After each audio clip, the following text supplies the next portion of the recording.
Well, no, I'm going to chair it. You're the chair. Good afternoon, ladies and gentlemen. Can we resume? I hope you've had a pleasant lunch and opportunity for meeting people.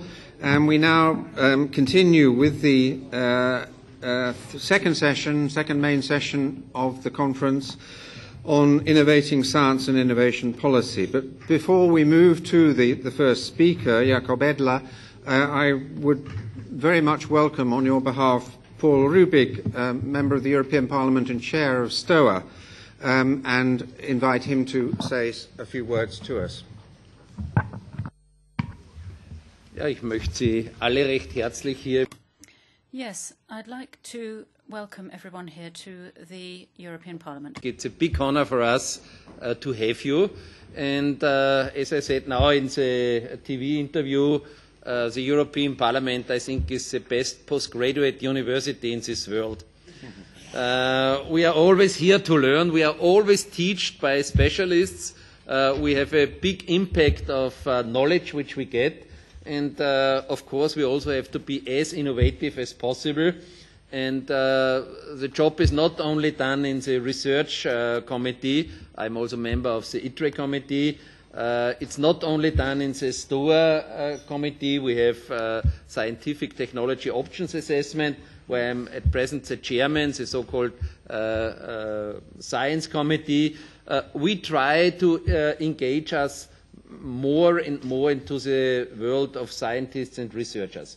So we started also a map pairing scheme where we looked at every member of European Parliament should have a scientist to meet 1 day a year on his place, and on the other hand, he should come to the European Parliament to learn how politics is working, and on the other hand, to learn how scientists are working.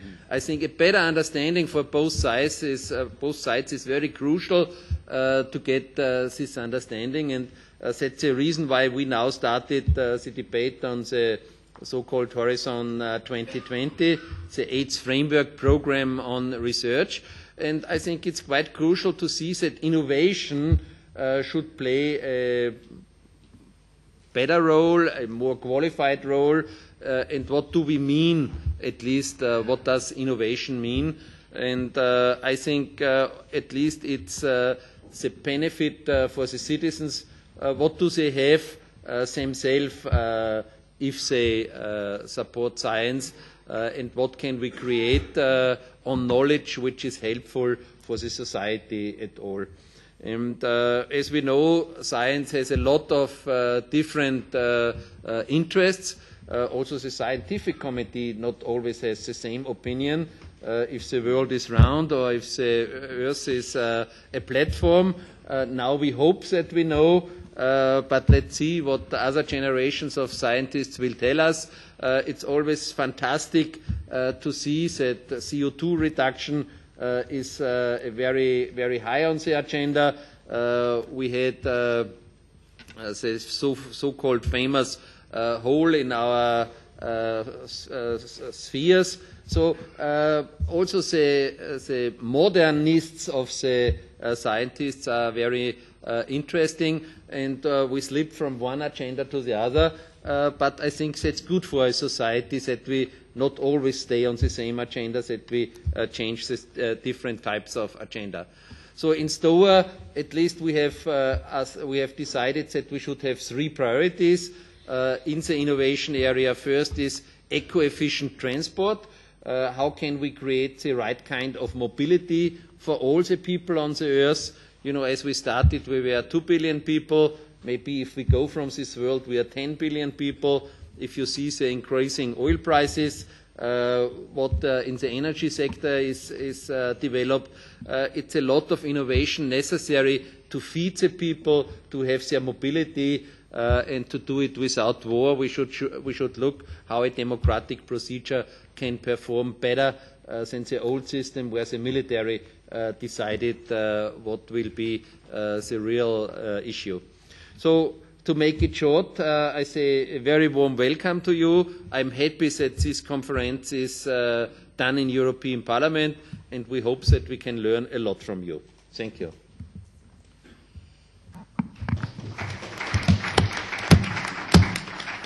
Well, thank you very much, and may I again thank STOA for all the very effective partnership that has existed, and I hope will continue to exist with the European Science Foundation in these matters. Good.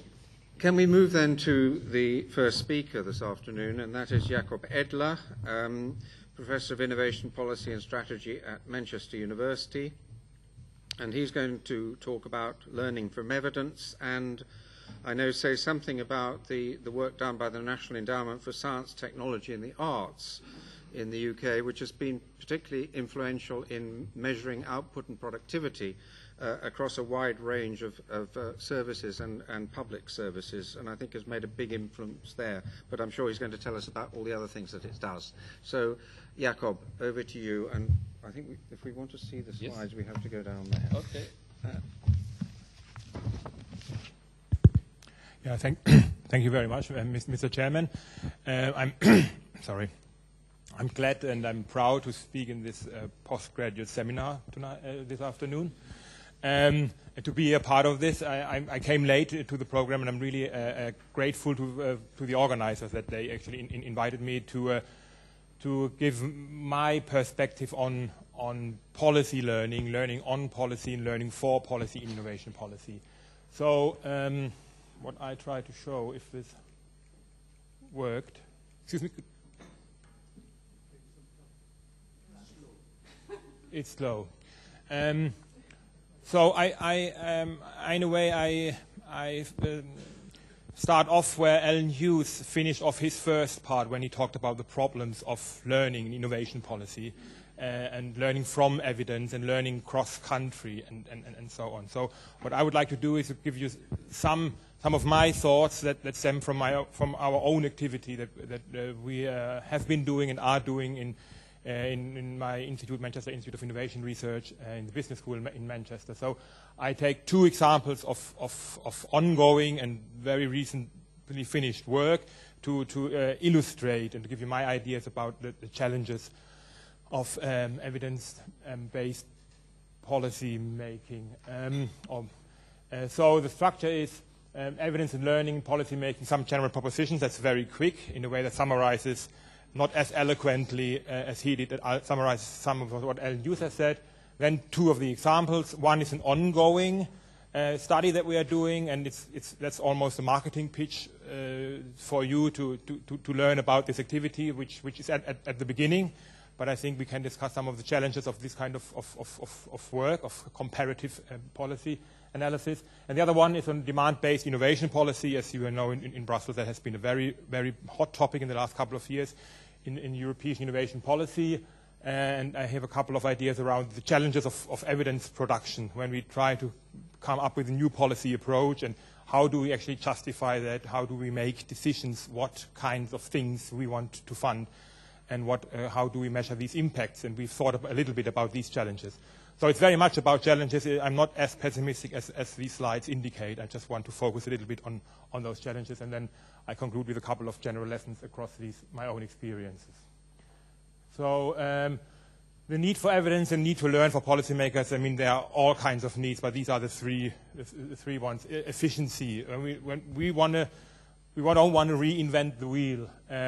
We want to understand what has been done elsewhere. We want to avoid too much learning costs all the time. So it's one important, fully legitimate driver for policy learning, which is efficiency. The other is effectiveness. We want to learn how can policy be better. How can we maximize positive effects? How can we minimize negative effects? How can we learn about unintended effects without doing those same mistakes as others have done? So it's about effectiveness. And then, of course, it's about legitimacy. We want to learn about the effects of the policies we've done, the impacts, mid-term, long-term impacts on our target groups, and impacts that spread, unintended consequences. And we want to learn about attribution, how much of what we see happening out there happens because of our policy. So these are the main three reasons for learning for the systematic attempt to learn in innovation policy. Now, there are various dimensions and types of learning, and we could have all kinds of typologies here, and that's the last conceptual slide very simplistic. But we just need to distinguish various levels and the basis for learning. One is evidence-based.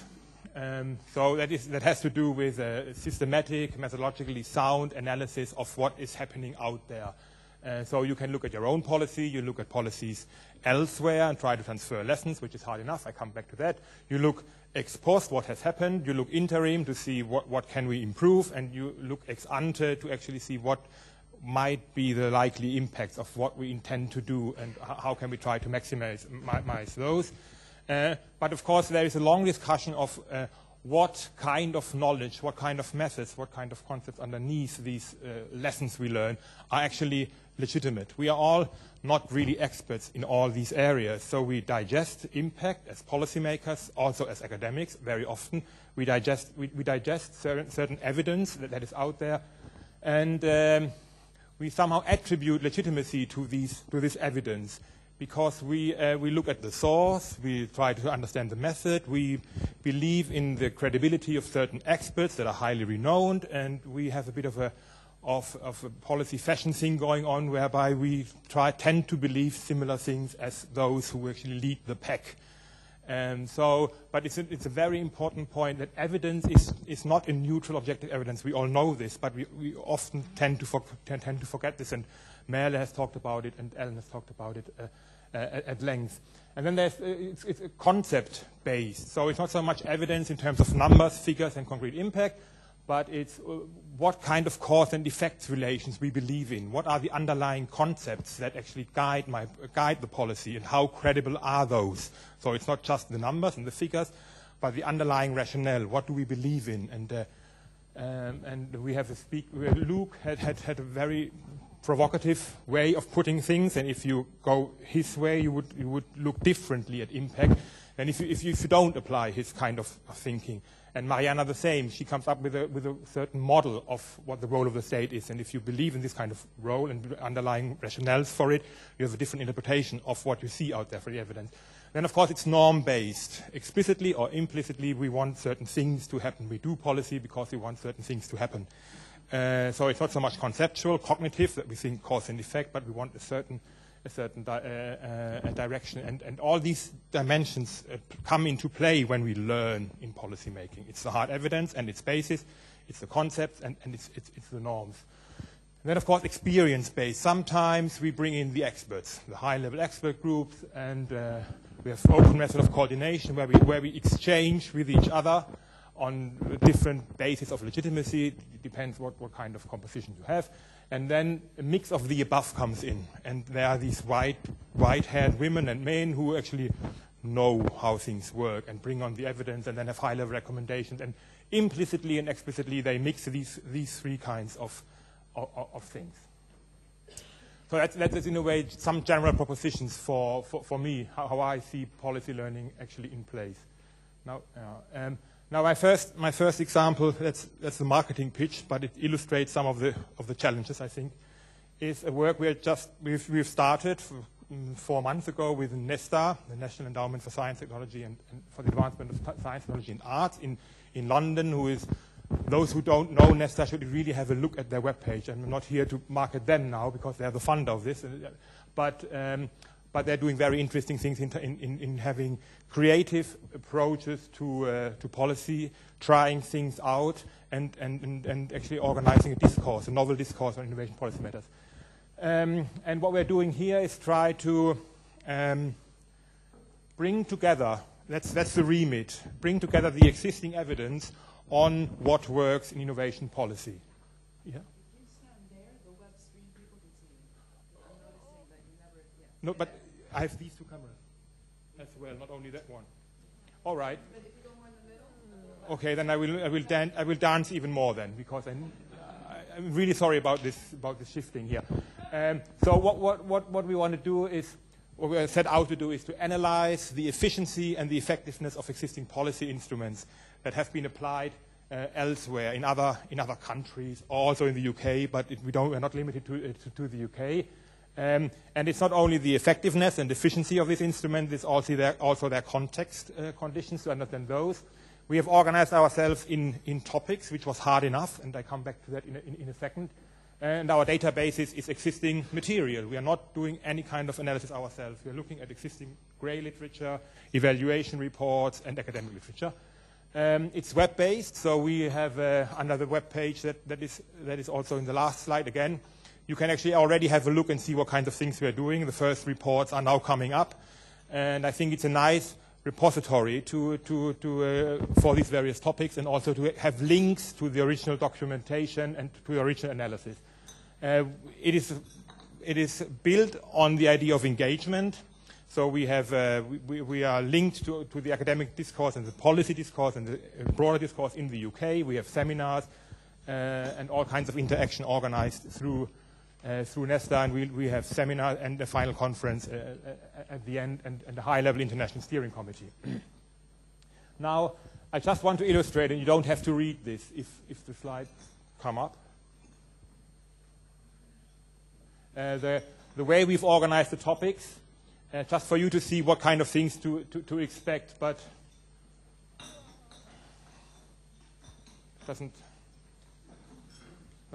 here it is.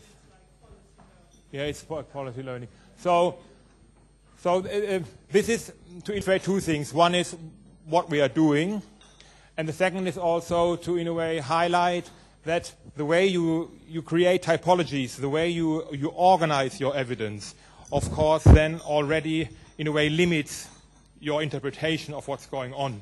Here, in a way, we force the reader to look at policy out there in terms of objectives. We have decided in a long process to organize our topic reports around objectives. Objectives on the supply side, and later on I see objectives on the demand side. So these are the policy objectives on the left-hand side. One is, for example, increasing financial investment in R&D, in research, development, innovation, and then we have a couple of concrete topics. So these are the reports that you will find on the web, and that is the way we've organized it around supply, it's investment, it's skills, it's access to expertise, and increasing systemic capabilities.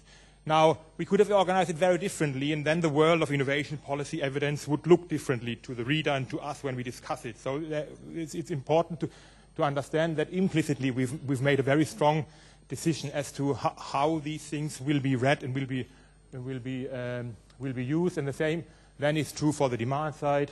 We have demand side framework condition policies as well, and a couple of topic reports here. So that's just to give you an idea of what kind of things you will find there.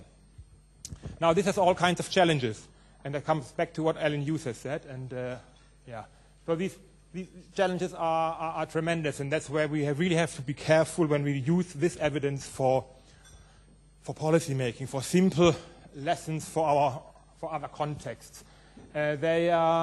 We have multi-objectives instruments and multi-instruments objectives. That means that there is no clear match between an objective and a policy instrument. Sometimes you have various instruments that lead to a certain objective, and sometimes you have with one instrument you have a couple of systemic objectives behind it. And somehow we take a slice out of this complex picture and present it to the reader, and we discuss these kind of things. But we have to be careful. It's always only a part of the picture, and it's very contextual. So there's an interdependency of instruments, that's for sure. And then the context, and Alan has made a very strong point in that. I don't need to come back to that. But we really struggle to convey in the space you have in these kinds of report, to analyze the context under which certain instruments have had a certain effect. But if you decontextualize it and then at the end come up with a table and say certain tax incentive design regimes work better than others, that doesn't make that much sense. You have to see what the context is. Very often we don't have the right analysis available. So we have certain questions and want to discuss those questions around evidence, but these kind of questions are not out there. So there are a lot of gaps. And then we have the garbage in, garbage out problem. If we rely on evaluations out there, for example, not so much the academic literature because it's peer-reviewed, but the journals, but the evaluation reports, you have to quality check this. Very often when evidence is cited and the evaluation has shown and so on, we then have to, when we then look what really has been done in these evaluations, it's often very questionable in terms of quality, methods applied, and so on. We have done a study, in a way, for the European Commission, where we have had a very simplistic measure of quality. I don't go into any detail, but we've seen that 40% of the available evaluation reports that we had across Europe, all countries of Europe, we monitored in terms of evaluation reports, 40% didn't really match a minimum threshold of quality in terms of methods and design and implementation of these methods. But still we use them to make comparison, to learn, because it's evidence. So there's a real issue here, and we have the task to filter that. And then there are all kinds of country biases, because you go for the English-speaking world more than for the Asian, Japanese, Korean-speaking world, and so on. So there are all kinds of country biases based on language and availability. So that is one part of the picture, an ongoing process where we have all kinds of challenges in learning, but we try to tackle them. A second example is a bit different. That's in a way the evidence you would need to inform policy making when it comes to demand-based innovation policy.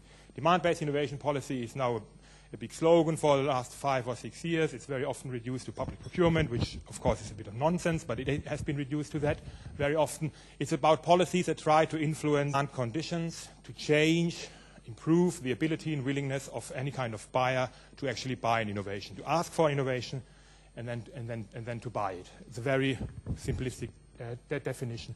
But it has come to the fore. It has become more important in recent years. And I can show you a little analysis we have done based on weak evidence, I must admit. But there is a trend chart. Most of you will know the trend chart database on policy. And based on this database, we have looked at the importance of demand-side innovation policy measures, which are here. And I'm not sure if you can read this. It's about fostering public procurement of innovation, pre-commercial public procurement, regulation as a tool for innovation policy, tax incentives to foster innovation demand, and so on. And this analysis has been done in a similar fashion 3 years ago, and the whole thing was pretty blank. And now it starts to become red. So demand-based innovation policy is out there as a policy, and you can also see it's a bit lopsided to public procurement. So all of a sudden, there is a new wave of policy. Apparently, all countries have a similar rationale. We need to do something there. So you can call it learning, you can call it copying, you can call it peer pressure, whatever, but they're all going in that direction, and they're actually measured in how quickly they're going in that direction in all kinds of exercises.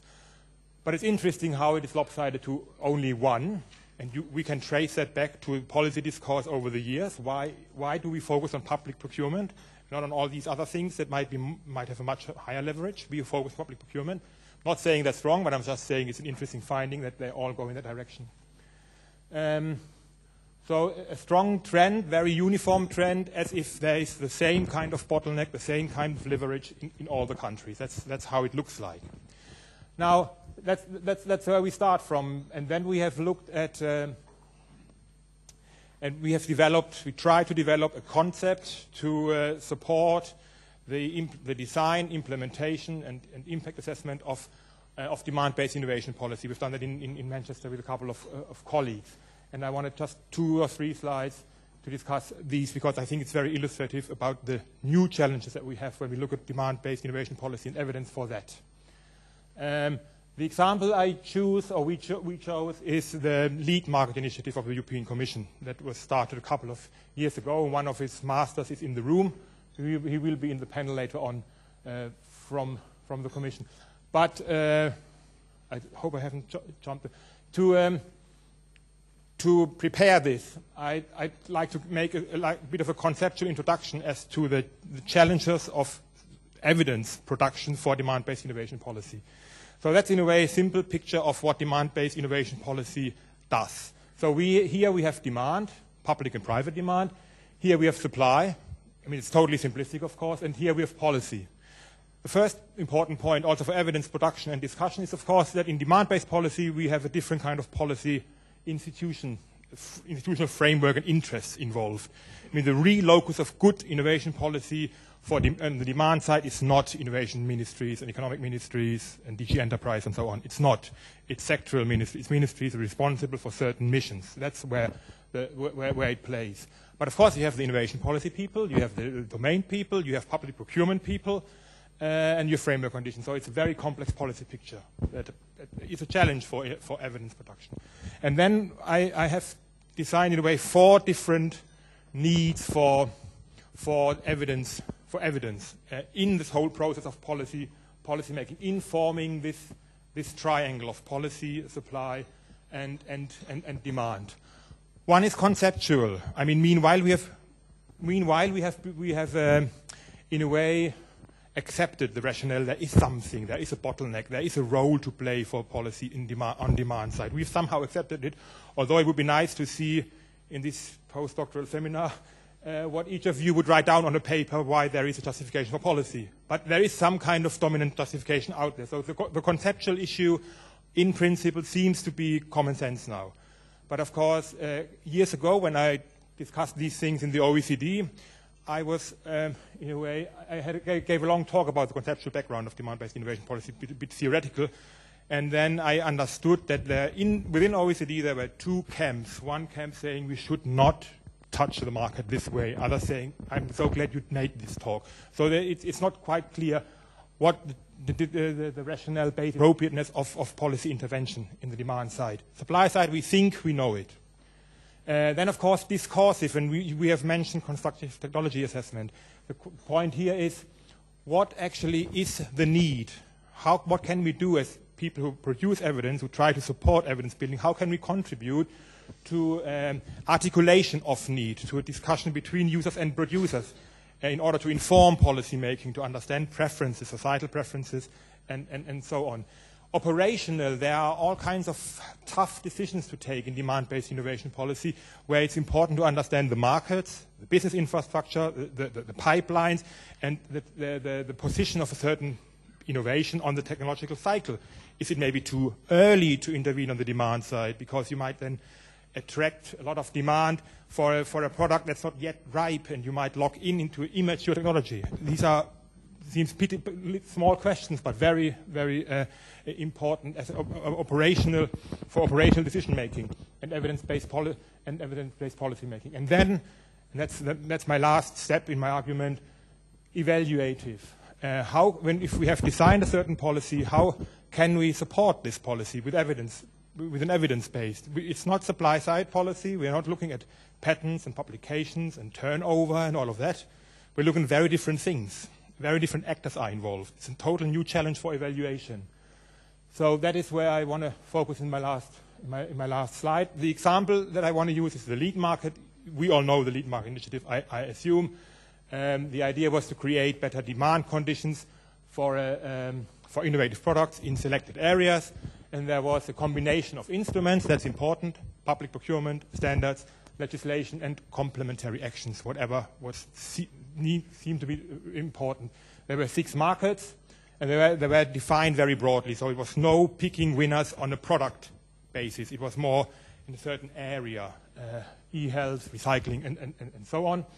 It was linked to wider societal needs. And the Commission saw a strong economic potential. So you can already see that the duality between societal benefit and economic potential comes together with all kinds of problems when you execute. And the idea, how do you then try to support this kind of policy with evidence? And I don't present our whole concept that we developed. I just want to make one point out of the many points that we had to come up with. You cannot read this, but that doesn't matter.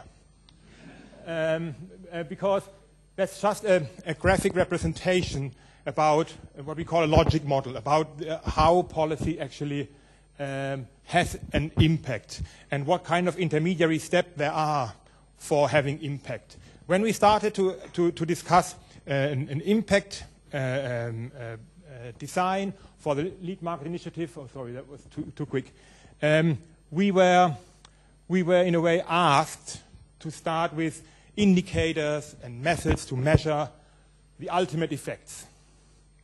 Growth in defined markets, increased global market share of European producers who produce in these areas, progress in tackling societal challenges and all of that. So the overall basic objectives of the lead market initiatives, which are all very legitimate, but where in a way that is what was asked for within a couple of years, so 3 or 4 years. One of the ideas was to see, do we go in the right direction? And then, in order to understand how this policy actually works, how it has this impact, we then said we need to look at all the intermediary steps and to measure developments in these intermediary steps. So I don't go, I won't read all this to you, but it is important for these kinds of policies, when they're so complex and have so many different layers of effects, to understand the intermediate level, to understand the change. To understand the change of behavior, the change of networks, the change of constellations, change of rationales and concrete behavior in the various steps for the various actors that are involved. So we have public procurement. So you would actually look at the networks of public procurers, what they do, how they form, what they do differently, if all that behavior goes in the direction that then is more likely to lead to the final effects. That sounds all quite trivial, but in order to understand these effects, you need to fill all these boxes with indicators, with questions, with a concept to understand these. Basic messages is, if you have these kind of complex policies and you have final goals, you need to understand how you get there, and you need to understand what it does for the various actor groups, and link it back to the policy intervention. Only then can you make meaningful evidence. So, to conclude, first, learning from elsewhere, what I introduced with our Nesta study. That's a bit trivial, but there is a lot of policy copying out there rather than learning. So the danger is that we contribute to simple policy copying, and that someone who has an idea about tax incentives goes to the tax report, looks at the French model, it has worked, let's take it. And so we all say, as we are enlightened, we wouldn't do that. But there are temptations. Out there, quick results. There is normative and hierarchic pressures to deliver. You have only limited absorptive capacity of all of this, so you pick what best fits your need. All the context specificities, we've discussed them. Economic systems, policy interplay, policy mixes come into play. And then, very important, those who learn, policymakers, parliamentarians, those who learn are part of the system. Their action changes the system, no matter what they do or don't do. They are part of the system. So we are not in this modern world where we as policymakers steer the system and can look at the evidence. We are part of it by steering it. And then, of course, the quality of evidence. And the last slide to conclude is coming now. There are, of course, the issue of legitimation. What evidence is legitimate? We have the popularity of myths, as Ellen was talking about it, that we always can see, even with very enlightened people. There are strong epistemic communities that shift the way people are thinking in a very strong direction. And at one point, there's a tipping point, and then it's common knowledge. It's not really questioned. And then there are, of course, trends, cheap learning, and learning from the wrong examples. And evidence production for new policies, especially in demand-based policies. We need a much broader understanding of what evidence is and the role of evidence production in the whole policy cycle. It's much broader, it's much more complex, I think, if we go in these more complex instruments on the demand side. There is a quantification bias. At the end of the day, policymakers very often want the number. They want the number, ideally in these old models that we had in the 80s, how many EQ you put in and how many EQ came out on the other end, which is quite tricky, especially on the demand side. There's a limited understanding of impact, which is economic impact in a narrow sense, rather than the behavioral impact on and the system changes very often. And that means there's a lack of this logic model thinking to really understand that impacts develop between different levels over time. And you have to understand all the levels, not only the last level. So that is my quick wrap-up of how I see evidence-making policy.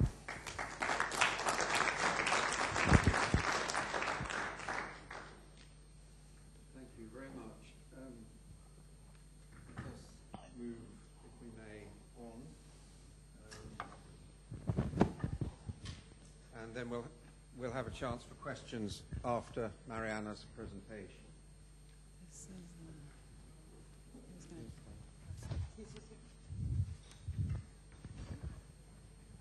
what's happening. Okay, and what do I press? Sorry? When it's done. To go forward, so. Okay. No. Okay, I'm going to talk about not financial innovation, which Luke kept saying I'm going to talk about. I'm going to talk about the role that financial markets play or do not play in fostering creative destruction versus destructive creation.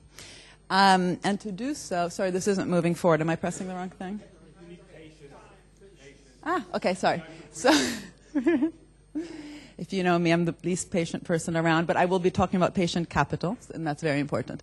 Okay, so I will talk about three things. The first is, what do we actually mean by finance for creative destruction versus destructive creation? The second is, what can we actually learn from the financial crisis and what is needed in financial markets in terms of fostering the kind of creative destruction we heard about this morning?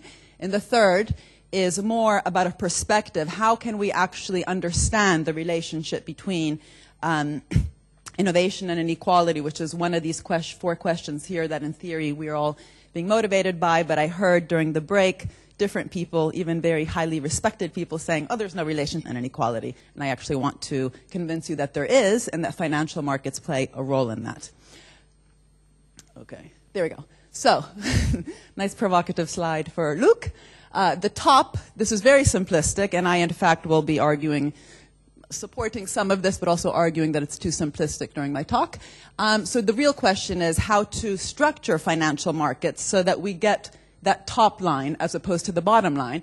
But as you'll see, the word financial innovation is in both. So as Jakob was saying during the intermission, you know, a hammer can be both used to build a house as well as to kill off your neighbor. Financial innovation is absolutely in the same position. Of course, we also must ask what kind of capabilities at the firm level and at the sectoral level are required for creative destruction. The top talks more about competencies, strategies, competitive ecology. The bottom is more about, you know, thinking about and learning about the regulatory loopholes and to structure bets and the evolution of prices and currency and security markets as an end in of themselves. So the really important thing to say here is that risk-taking is involved in both on the top and on the bottom. Why? Because innovation is extremely uncertain. You know, 90% failure rates in most R&D projects. Hence, you need to be speculative. You need to engage in risk-taking when you talk about innovation. The question is, what is this risk-taking for? Is it for the creative destruction or destructive creation? But that's very important to say because the word risk and speculation after the financial crisis have become sort of these bad words. Instead, again, if you understand this very uncertain part of innovation, you understand that you need risk-taking. And just to say that the hedge funds, which were on the bottom there, currently, and this is one of the results from this FinOp project, which you have a policy brief in your packets, a project that I directed for the European Commission, we found that strangely hedge funds currently are actually more participatory in the whole biotech financing than VC. So there's one, for example, large U.S. hedge fund, which actually has more funds for equity investments than the entire EU early stage VC. And this particular hedge fund is currently very involved in financing biotech. So it just means that there's all sorts of fuzzy relationships currently, and it's not so clear that venture capital, as it is structured, is necessarily much more of a friend of creative destruction. But I'll get to that later. And in terms of, you know, there's all this talk about rebalancing Europe, rebalancing the economy within particular countries. In the UK, there's all this talk about the finance sector being too large, and it has to be, the economy has to be rebalanced more towards manufacturing. One of the big results in our study was actually that what really needs to be rebalanced, I mean, this is more our conclusion, but some of the evidence that we provided to back it, is that what really needs to be balanced are the indicators of performance, and that the indicators of economic performance have become too financialized, so that they have very little to do with real economy indicators like productivity, as well as long-run growth investments like R&D. And let me just give you two examples. The first is that credit scores that banks give to companies. We found that there's very little relationship, and in fact, sometimes it's a negative relationship between the credit scores and the productivity. Value added here is a proxy for productivity.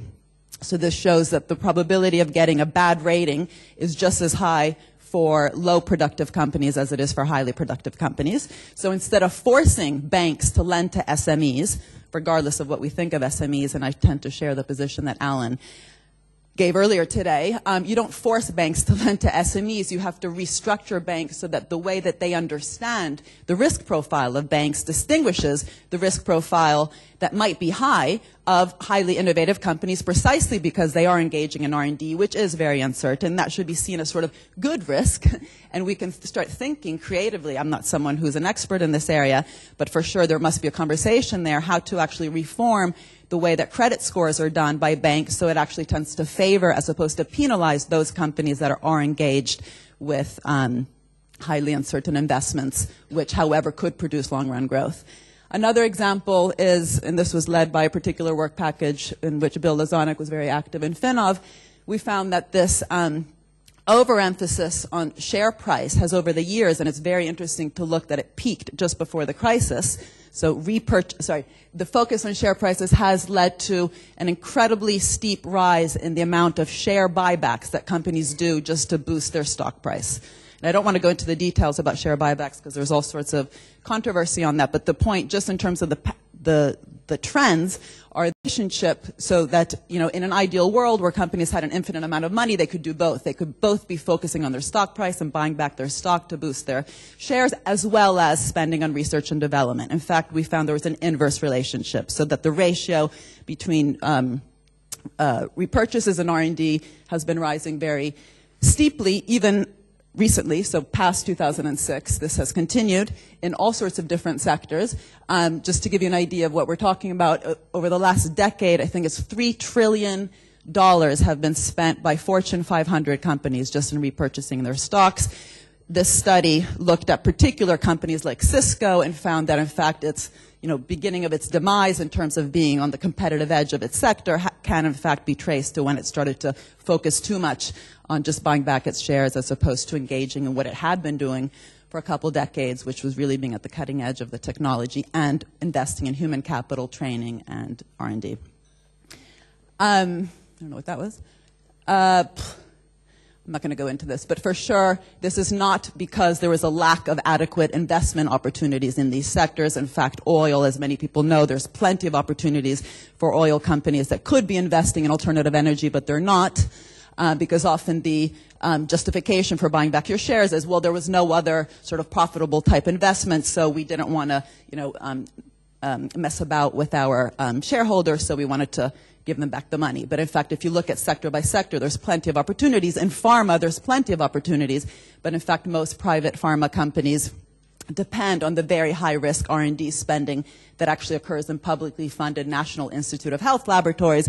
They focus more on the sort of Me Too drugs, so slight variations of existing drugs, and spend lots of money just on buying back their shares. So this is just to say that, again, these problems occurred way before the financial crisis. They didn't lead to the financial crisis in terms of its, main cause, but for sure these were symptoms of the very sick system in which you had too much emphasis on these financial rewards, which were very misaligned with, let's just call it, for the sake of simplicity, real economy measures of performance.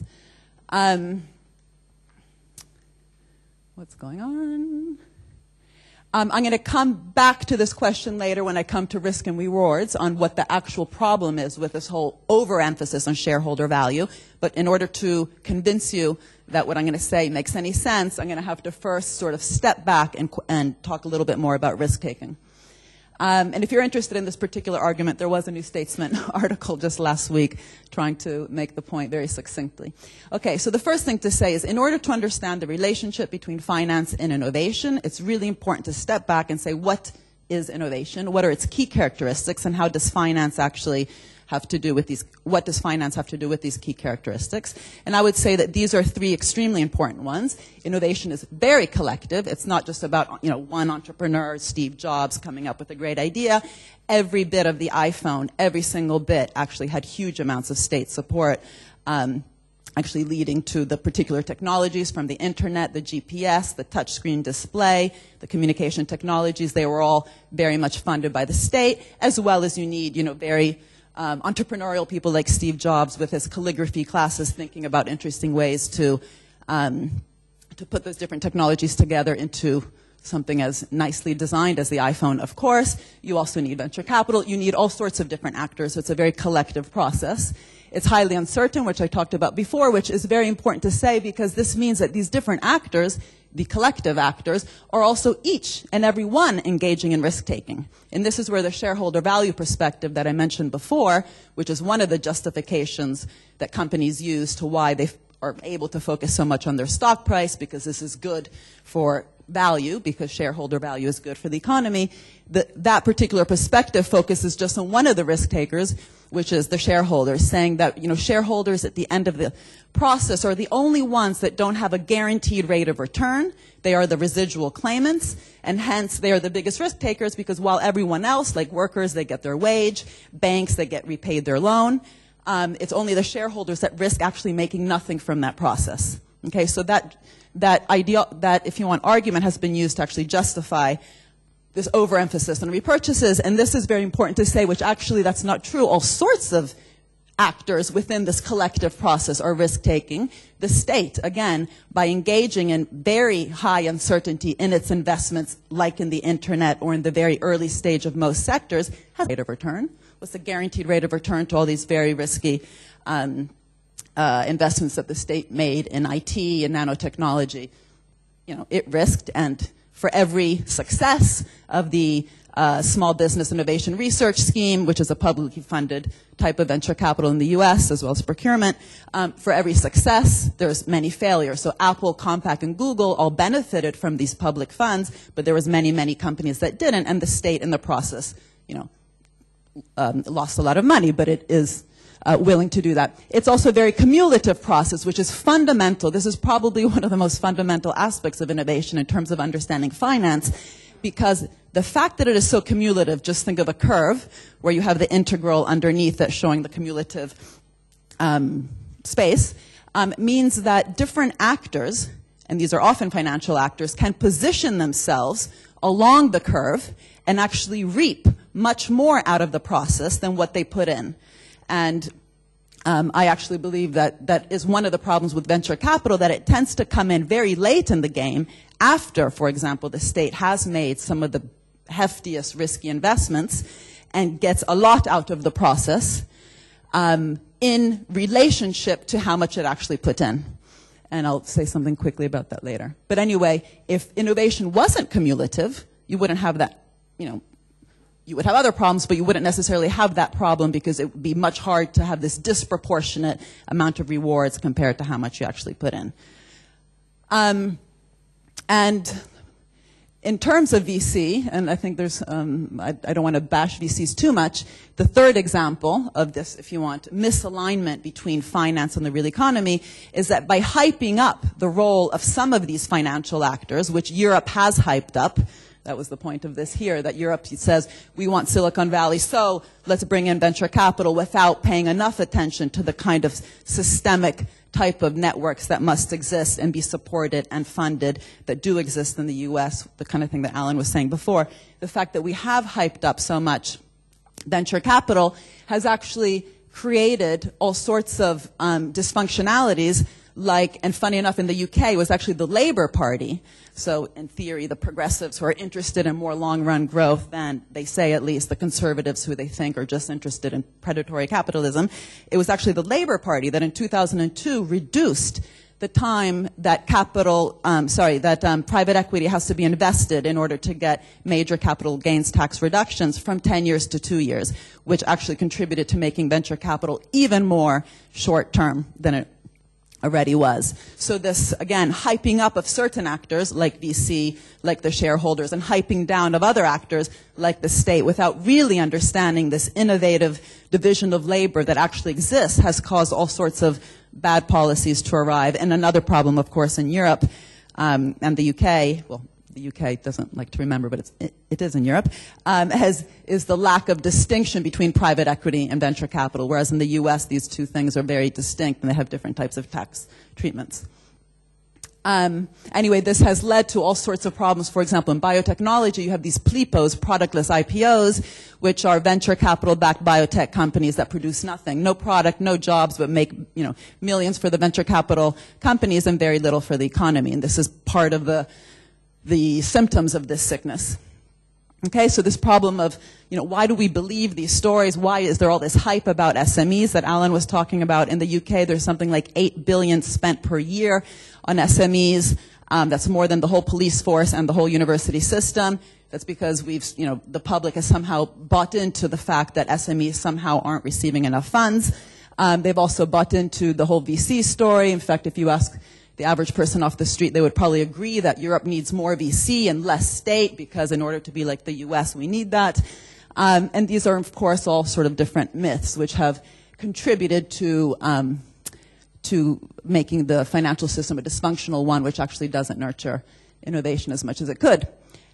I want to, how much more time do I have? Okay. I want to say, though, that we really also have to step back when we think about innovation policy and finance. I'll come back to finance more specifically at the end, but in terms of the perspective that we're using, I think it's very important to ask how are we even considering the role of policy in the economy? So the role of the state, for the lack of any better word, in the economy. And I would like to suggest that in order to really focus on this issue of at the state, whether it's through the European Union institutions or at the member state level, when it is talking about innovation, as I said before, it is engaging in high-level risk because it is so uncertain, and that level of risk, especially when it's really mission-oriented towards particular sectors or particular types of firms that are seen as being really potentially high growth but also high risk, is actually not well captured by this notion of the state simply fixing markets. So this market failure approach, which is basically the standard way that people think about it. It's also, I think, not well captured by the system failure perspective, which is more the Horizon 2020 type view, where what we need to be doing is creating the right conditions for innovation to thrive. And so what we need to do is get the right links, if you want, between the universities, the companies and the banks, and the different types of actors that I was mentioning before. There's something else that's missing, which is what I'd like to talk about now before coming back to finance. Okay, so again, the market failure approach really just thinks about changing the incentive structures because there's a problem. So, basic research cannot be appropriated. Hence, this is why you need the state to be funding it. That works, as I said before, with very basic research. With the mission-oriented research, the work of Nathan Rosenberg has actually highlighted how this is much less useful for understanding that. The National Systems of Innovation work talks more about these systems failures, which do exist, of course. I'm not saying they don't exist. This is just one particular other type of failure that's highlighted. And so this is, again, about, getting the links right. This is why, Japan in the 1970s grew much more than the Soviet Union. The Soviet Union had more R&D per GDP, but didn't have the important horizontal links between institutions as well as within firms that Japan did. So this type of approach helped us understand why it's not just the quantity of R&D, but how that R&D is diffused throughout the economy. So what we really need to be thinking about, though, is do these two approaches also capture this fundamental point by Keynes, which I've just started to realize recently in rereading some of his works that he highlighted all the time, that what government should be doing is allowing those things that wouldn't have happened to happen, which is not just about making things a little bit better, a little bit worse, but to do those things which at present are not done at all. And when you look at innovation, the way to actually think about that is really to take, again, this notion of risk very, carefully, which is that this upper quadrant up here, which often is, you could also draw this quadrant just in terms of risk and capital intensity, and it's still the upper quadrant, is the one where you have the least private sector investment, okay? And interestingly, if you then do this at the level of different sectors, like in clean technology, that upper right-hand corner is the area, again, where you have the least amount of private sector, where the state then actually has been, this is the particular case of clean tech, been investing, which also means that when you start thinking about things like venture capital, and comparing, and asking, should the state have also some public venture capital? This is a big question that the EU, through the Innovation Union, has been thinking about, but again, also at the member state level, you often hear the response, no, definitely not, because look at the returns, they're terrible. Public sector, VC, is much worse than private sector, so we really should just be nurturing the private sector one. That is based on an assumption that the landscape on which the public and the private sector VC are operating is the same. So again, the sort of market failure perspective that it's all simply about, you know, the failure in the market that then the government comes in. It doesn't take into account the reality, which is that the landscape on top of which the private sector has invested, and you can definitely see this in early IT, early biotech, early nanotech, was much more uncertain, much more high risk than where the private sector was willing to engage, and hence it makes no sense to compare the returns. Of course, they will often be lower in the public sector than in the private sector. And once you actually take that higher risk and bumpy landscape into account, it's really like comparing apples and oranges. And there's plenty of evidence actually that public sector and hybrid type VC funds are actually quite successful and should be supported precisely because they are doing the kind of thing that Keynes says government should be doing, is doing what the private sector is not willing to do. And so also I've been arguing in this entrepreneurial state thing that, yeah, wow, that's a lot more time than I thought. Good. I have to bore you more than I was planning on. It's based on this false contrast that somehow all the state needs to do, as I was saying before, is create the right conditions for innovation to happen, because the entrepreneurial seeds and energy are really in the private sector.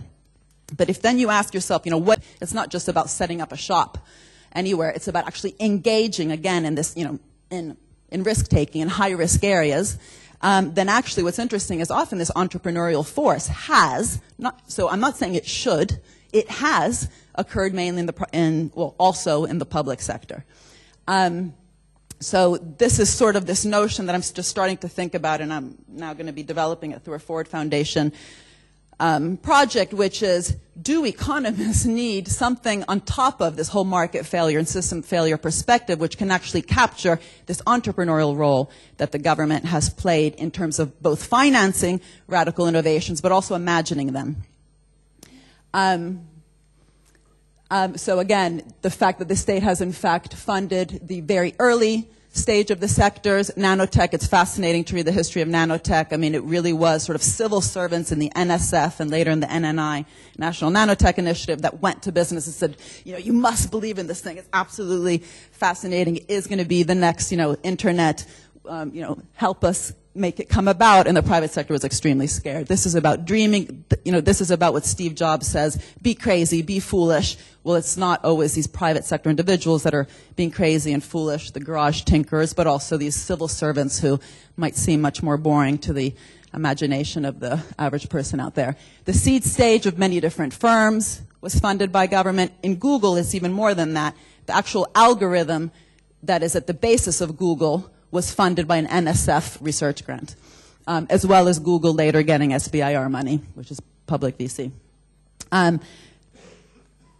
Every bit of the iPhone, I already said that. Pharma is interesting because many people say, yeah, you're right, but that's just the really upstream stuff. In pharma, if you take every single drug, divide it between if it's a really innovative drug versus just a Me Too drug, so a slight variation of an existing drug, and on top of that, say whether it's priority or not, we find that 80% of the priority-rated new molecular entities were funded and actually also developed in public sector NIH laboratories. Okay, so private pharma is not as entrepreneurial and risk-taking and innovative as it likes to say it is when it charges such high prices in the name of their very high R&D expenses. And the irony, of course, is that the USA, which Europe is trying to copy in many senses, is one of the most interventionist countries in the world in terms of this active state, entrepreneurial state. But so back to finance, because this is what this talk was supposed to be about. Why does this matter? And I think it matters not just in terms of how will the financial crisis impact innovation, but also does innovation lead to inequalities? And do we really understand innovation in terms of those three different characteristics I mentioned? In finance, it's quite common to believe that there's a relationship between risk and return. That's why many people, if they can wait, if they're not about to retire, will prefer to invest in stocks than bonds because the potential future return, at least over the long run, of stocks is higher than bonds.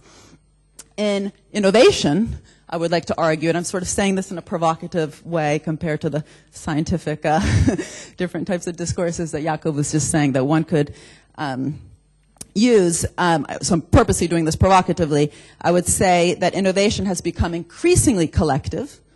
Not only has it always been collective, it's become increasingly collective. That's why people also now talk about open innovation, ecosystems. These are very fashionable words nowadays, with the returns becoming increasingly privatized.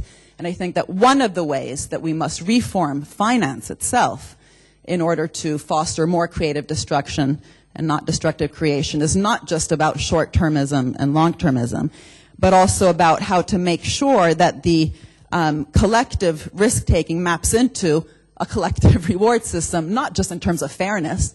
It's not about redistribution policies, but actually identifying these different risk-takers that I said before are much larger than just the shareholders or the VC, actually being able to identify the level of risk, if you want, that these different actors take on, and the degree to which this is not in any way proportionate to how the rewards are then shared in terms of these, periods of innovation-led growth. Because the problem is not just now. The 1990s were the period in which you had the fastest rise in inequality.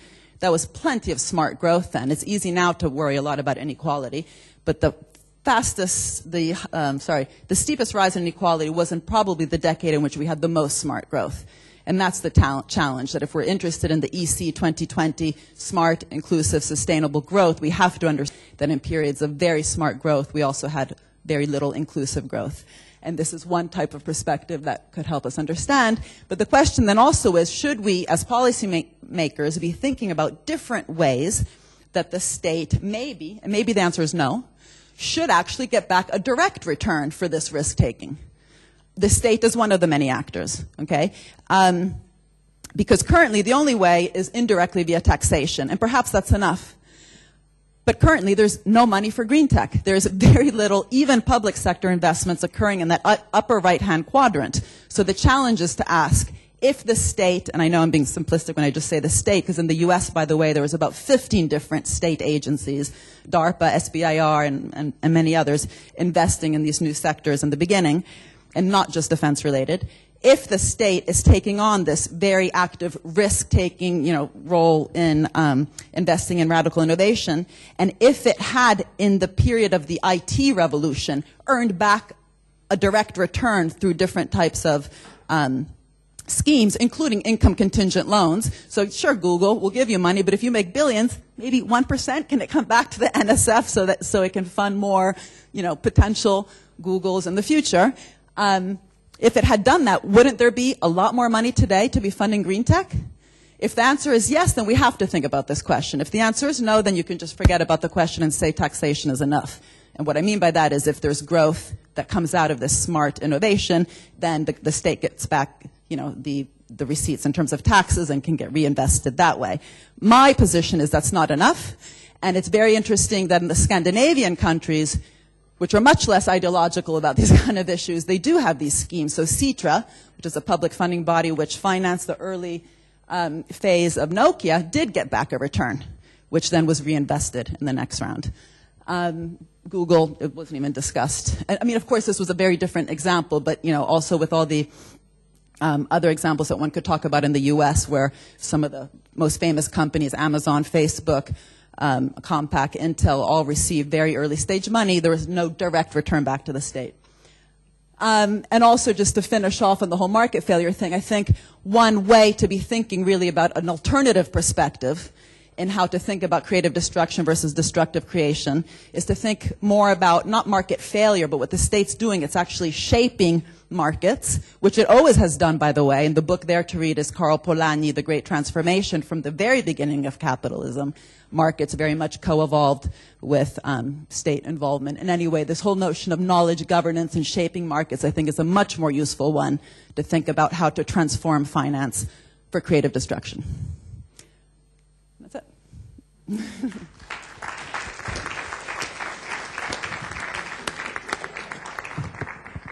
Thanks very much.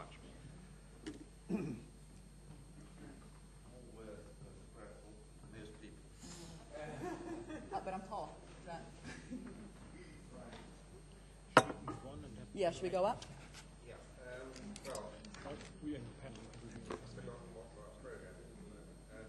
Questions? Everyone looks so serious. Is it just the time? It's me? What do you mean?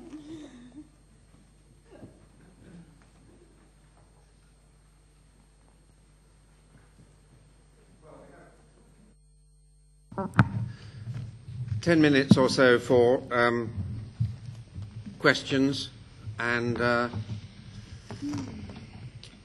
in relation to two quite provocative but quite different presentations. So somebody at the back there, yes.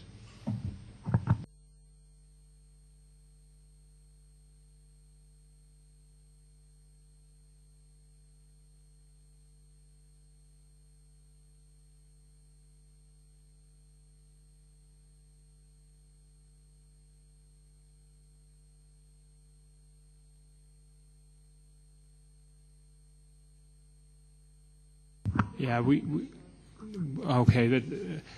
can have a bilateral one in more detail, but we have looked at all the evaluation reports and have defined certain quality variables in terms of choice of methods and design, implementation, and so on. There are 7 or 8 variables. And then we had a Likert scale. We had experts looking at these evaluation reports and at the evaluation studies, and then we have some kind of composite indicator, and above a certain threshold, where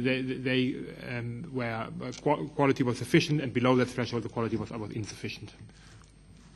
But we can discuss it bilaterally. It's all in that report that is in the.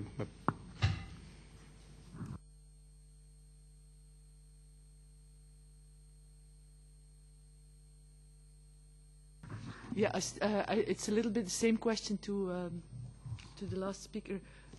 You said you did you looked at a criteria of quality and effectiveness, etc., etc. But who is defining who has the power to judge what is effective and who has the power to judge what is quality? You didn't explain that. You said we just looked at what is the definition, what is the evidence on innovation policy, etc. How effective is it? But you didn't explain who defines effectiveness and who has the power to define that. That two different things. The quality aspect is not the quality of the policy, but the quality of the material, of the report that we are looking at. And now, of course, we are the experts. We have 2 or 3 pairs of eyes to look at how have they done it, is that sound? It's in a way a peer review system to see how have they gathered this evidence, what have they done. So, and then we decide, is this an evaluation, a study that we think has been done sound. So we, as experts, peers, 2 or 3 people, look at the evaluation report. Effectiveness is very different. Effectiveness is about the policy. And once we buy into the concept and the implementation of that concept in a certain evaluation, we report about the effectiveness as it is reported in that concept, in that report. We cannot do the evaluation check all over again. But we don't use all kinds of material that is out there. We only use material that is on a sound basis as we as peers interpret it.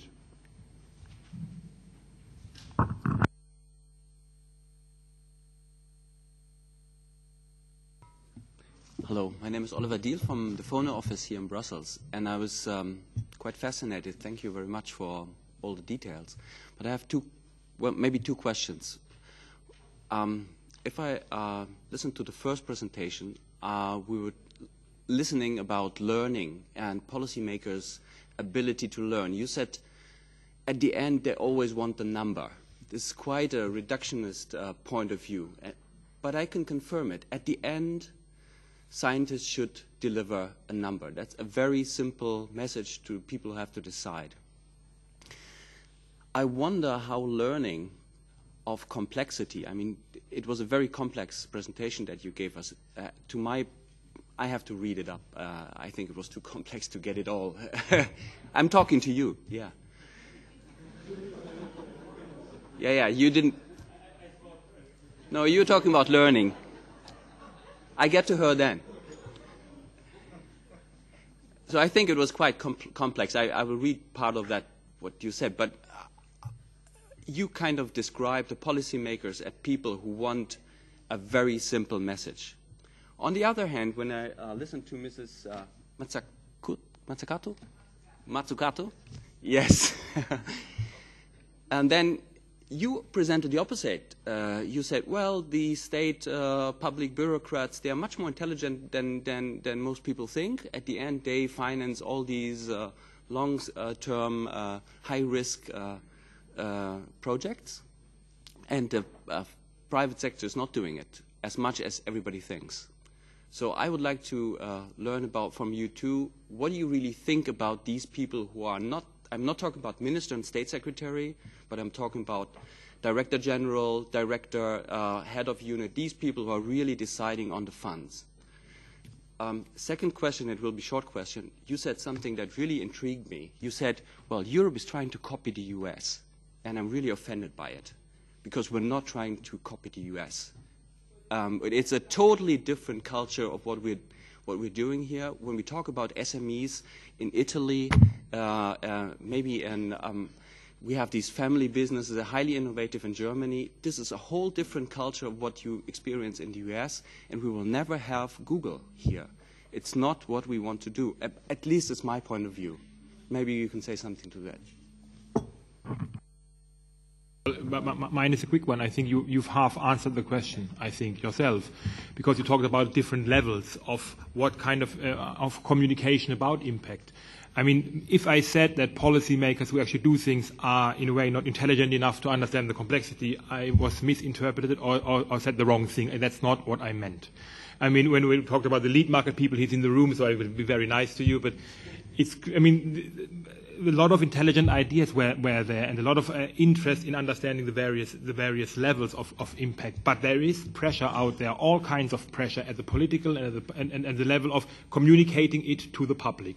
We have little money, financial crisis, one of the three questions. What do we do with our money? How do we spend it? Or what can you tell me about the effect of that all? And it boils down to simple messages. And it's very hard to say, well, what we have done has actually led to public procurers to form creative networks in which they then exchange and maybe even come together for joint calls, which then have the critical mass to induce innovation. Try to do all that in a communication. It's somehow tricky. So I'm not saying those people who design policy want the simple number, but there is a lot of pressure to produce that simple number, and all the steps in between are very often forgotten.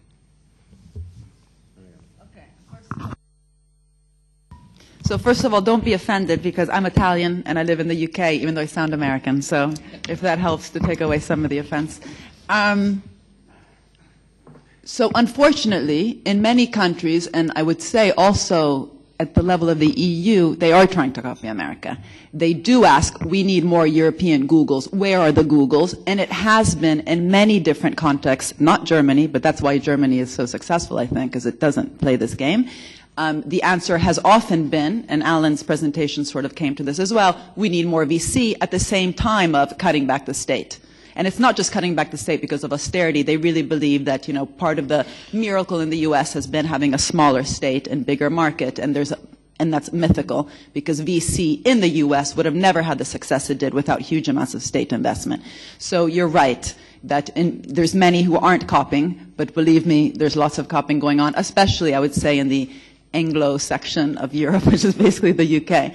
But anyway, the other thing is, you're absolutely right, which is, in some ways I'm exaggerating, because the other side is the one that everyone hears. Everyone hears that, entrepreneurship is basically in the private sector, and all the state needs to do is sort of fix the mistakes or create the conditions. So my point is, okay, that surely is, part of the truth, but there's another side, which is that often, this crazy foolishness thinking that you actually need in order for a new sector to take off at the beginning, when it is so high risk, when all the, bets are against you, has often come in the public sector, which means that at least theoretically, it's possible that the public sector can play this crazy, foolish, risk-taking role. However, it needs to structure the public organizations, institutions in such a way that failure is welcomed. So just to give you an example, DARPA actually has thought quite a lot about this and has done all sorts of things in terms of how the contracts are structured, of the people working there, the quality of the type of people, and also the different incentives there are in terms of actually engaging in areas that might fail. The TSB, in the UK, which nowadays is trying to market itself as, you know, the UK-style DARPA, is not structured in that way at all. So just throwing money at the TSB will not, you know, solve the problem. You actually have to start thinking about intra-organizational questions about how to actually allow these, you know, public sector workers to be willing to fail, because they will fail. There's 90% failure rates in R&D. So, of course, it matters then how the agency, I mean, that's why I said I'll just use the word state superficially, but then the state has different agencies and you have to think about these organizational issues. So I think strategic management theory needs to be applied to these type of, you know, organizations to really think about that.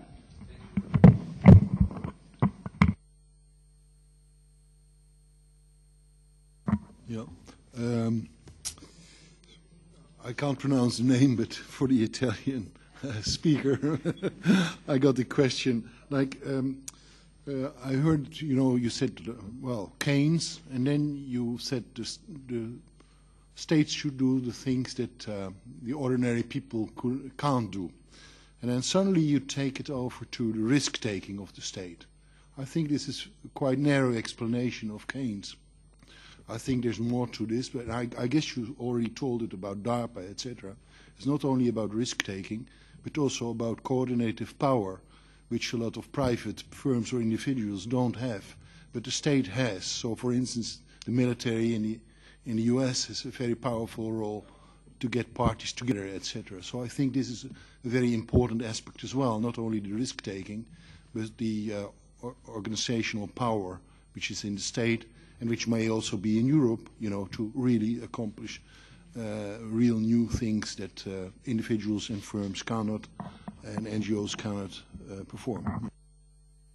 The whole Keynes thing, of course, Keynes wasn't talking about innovation. I was just thinking, what is the Keynesian implication for innovation policy? Keynes' main thing was private investment spending is very pro-cyclical. Too much during booms, too little during busts. So what the government should be doing is the opposite, which, by the way, is exactly not what's happening today in terms of the financial crisis. We have the state drawing back precisely in the period it should be investing.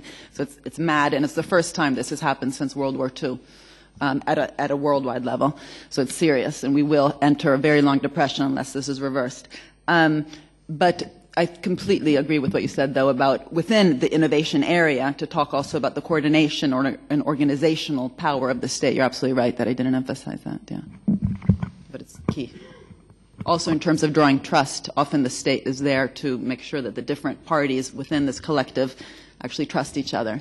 But my main point, which is maybe just because it's such an ideological point, the one counter to it, that this, you know, because in the end, the word entrepreneurship is everywhere. Just Google it and compare it to how many times the word was, you know, there in the media 20 years ago, 10 years ago, and now. Today, in the name of entrepreneurship, the state is being scaled back. So the point is, be careful.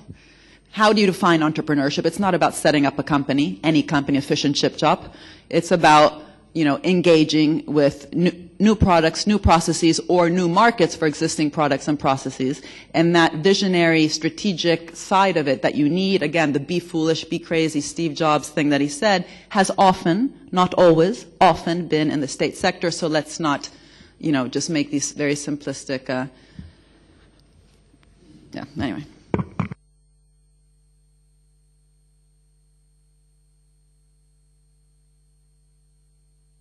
Resist. Isn't there a real failure on the part of the state, so to speak, but particularly social scientists, that there are these misconceptions and misperceptions and myths, as you put it? What do you attribute them to? Where have they arisen from? And what essentially can be done to combat them and overcome them?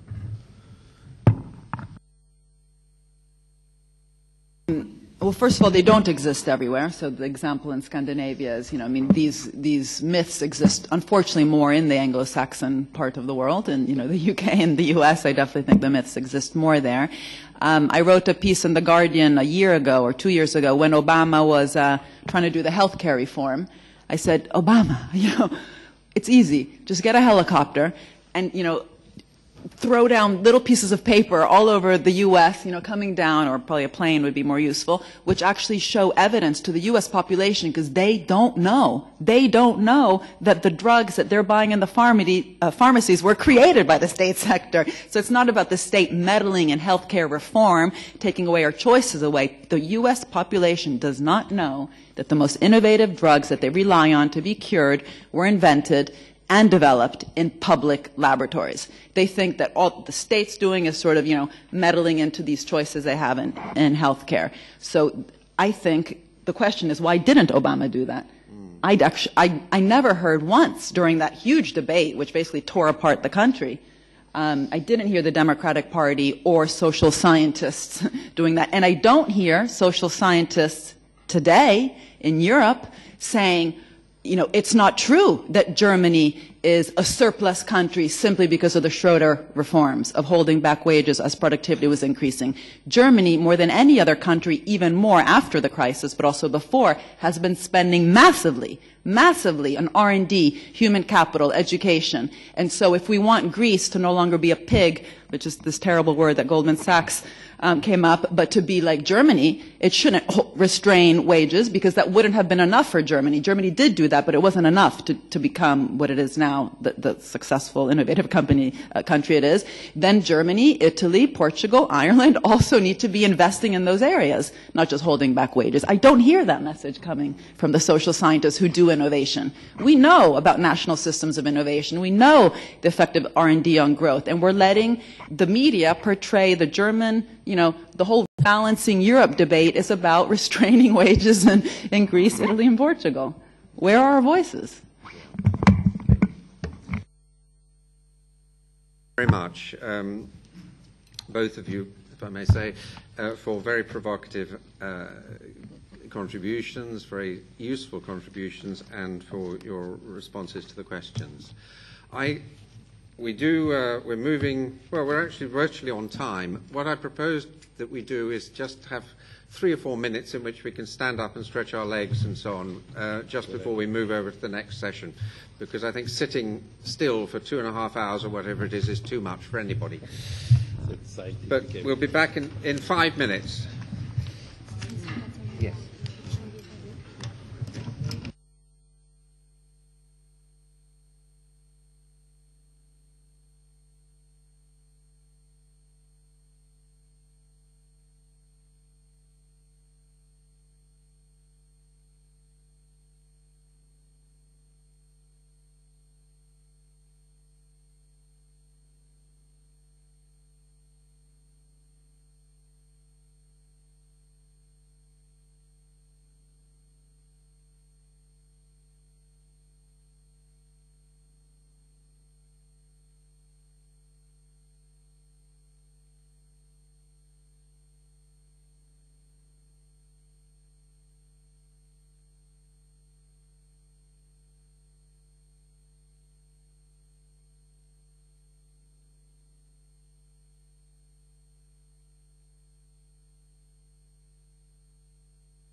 Can you take your seats, please, and we'll continue the afternoon's proceedings.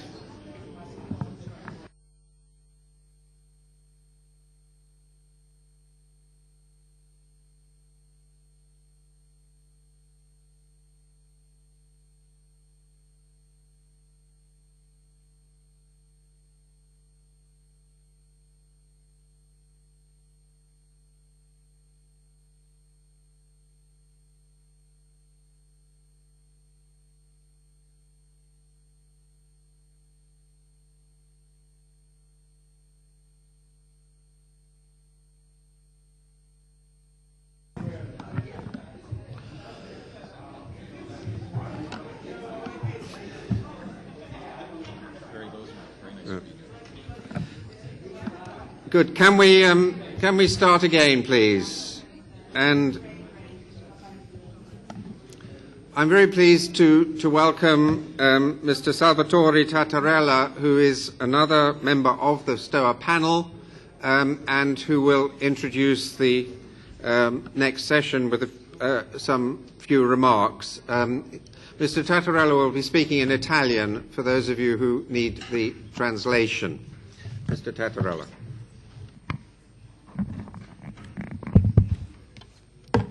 Signore e signori, buonasera. Ladies and gentlemen, good afternoon.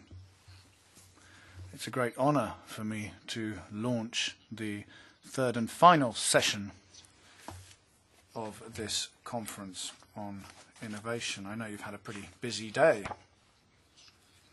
And on behalf of STOA and for myself, I'd like to thank you all for having come here to this important meeting. The first two panels tackled some very interesting issues, such as understanding innovation, research and European policy, and also the way in which the financial crisis has affected these sectors. Our panel will be trying to come up with some solutions to try and see which routes are the best to follow in order to develop innovation. And above all, what politicians and policy can do to help develop innovation. I'm responsible for a project on technology transfer within STOA, and because of that, during the last 2 years, I have spent my time investigating knowledge as innovation.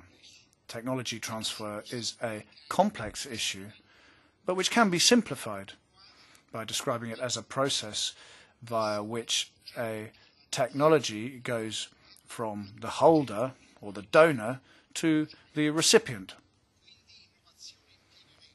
So, innovation is important here. But innovation is sometimes struggling at the moment, and that's not only due to the economic crisis.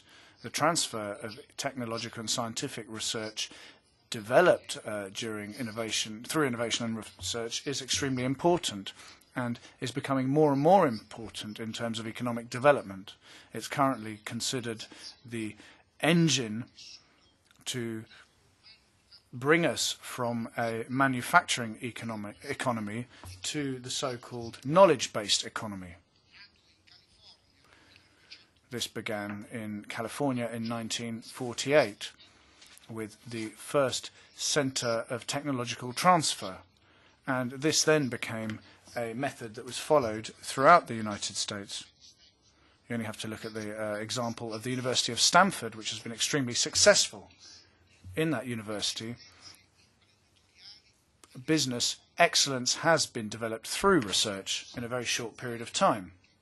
So I think it's safe to say that technology transfer is a method that we should follow, and it's a method that we could invest in. The situation in Europe is very different from that in the United States. It has its own specific nature, particularly in certain areas of Europe, and here I'm talking about southern and eastern Europe. We have the phenomenon known as the brain drain, and we even have people being headhunted from regions. So many of our regions in these areas of Europe are losing their most talented people. The most educated people are generally attracted by northern countries, and this means that knowledge moves away from the areas where it's most needed. This is a major problem, and it's also a major contradiction in the most industrialized nations. In addition, in Europe, taking risk is much more difficult, whereas in the United States, investment risk is almost seen as standard. In Europe, people are more likely to invest where there are certainties, and that's why it's very difficult to give a general overview with regard to technology transfer in Europe, because it has to take account of the major differences between the north and south of Europe. There are also differences sometimes between the north and south of countries themselves, and here I'm talking about Italy and Spain in particular. So, checking the effectiveness of all the tools used and looking more deeply at the benefits caused by technology transfer is quite difficult. However, it is something that we do need to do, and it's one of the issues that we're trying to look at with this conference we're having today, and also through other initiatives that STIR is running. I think that the time is now ripe for us to give the floor to our first expert, who is from the United States, Professor Barry Bozeman from the University of Georgia, and he will be talking to us about science as the main tool to develop public policy. Thank you.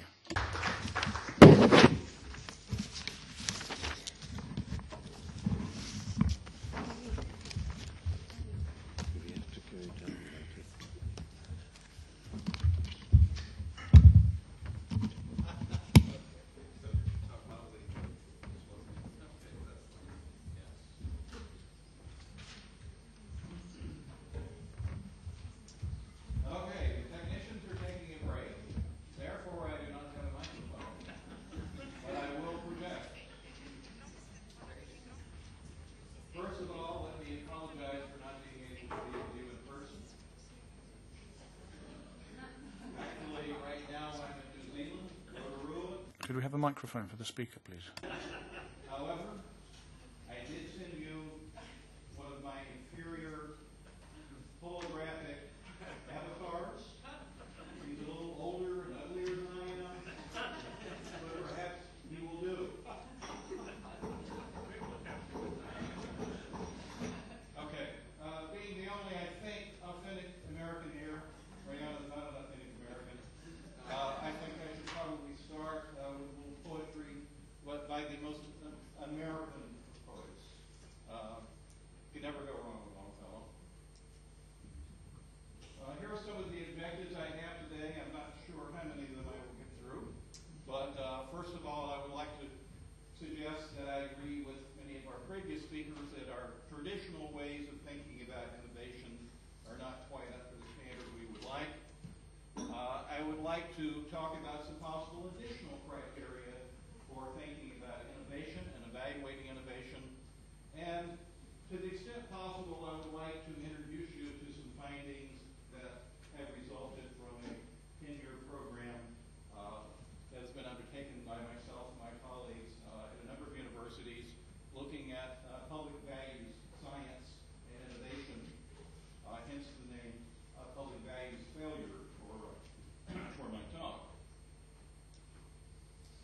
Work from sponsors, that's always important in any country. Most of the work that we've been doing has been supported under 2 grants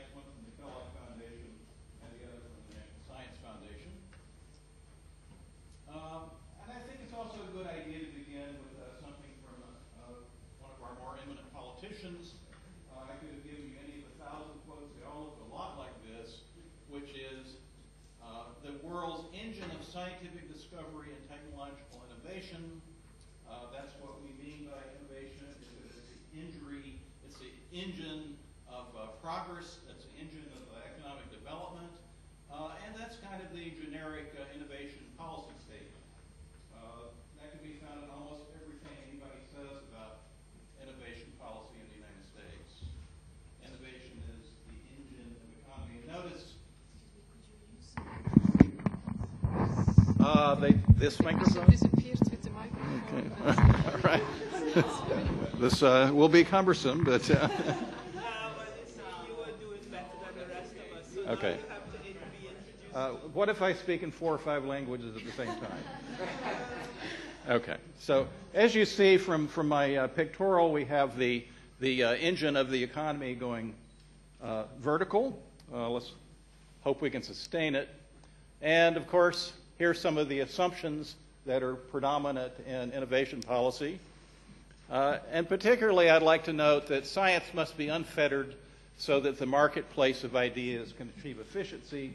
That is one of the notions I'd like to take into account. The conclusion is if we just leave things alone, the best of all worlds will Candide-like emerge for us. This has a very strong root, at least in the United States. And if you look at some of the work of economic historians, for example, and social historians, you can see that it has particularly taken root in the post-war period, partly because of the success of the Manhattan Project, at least for a long time, the perceived success of nuclear energy applications, and thank you very much. Is this working? Very good. Okay. Now I have to be a little more ambidextrous here.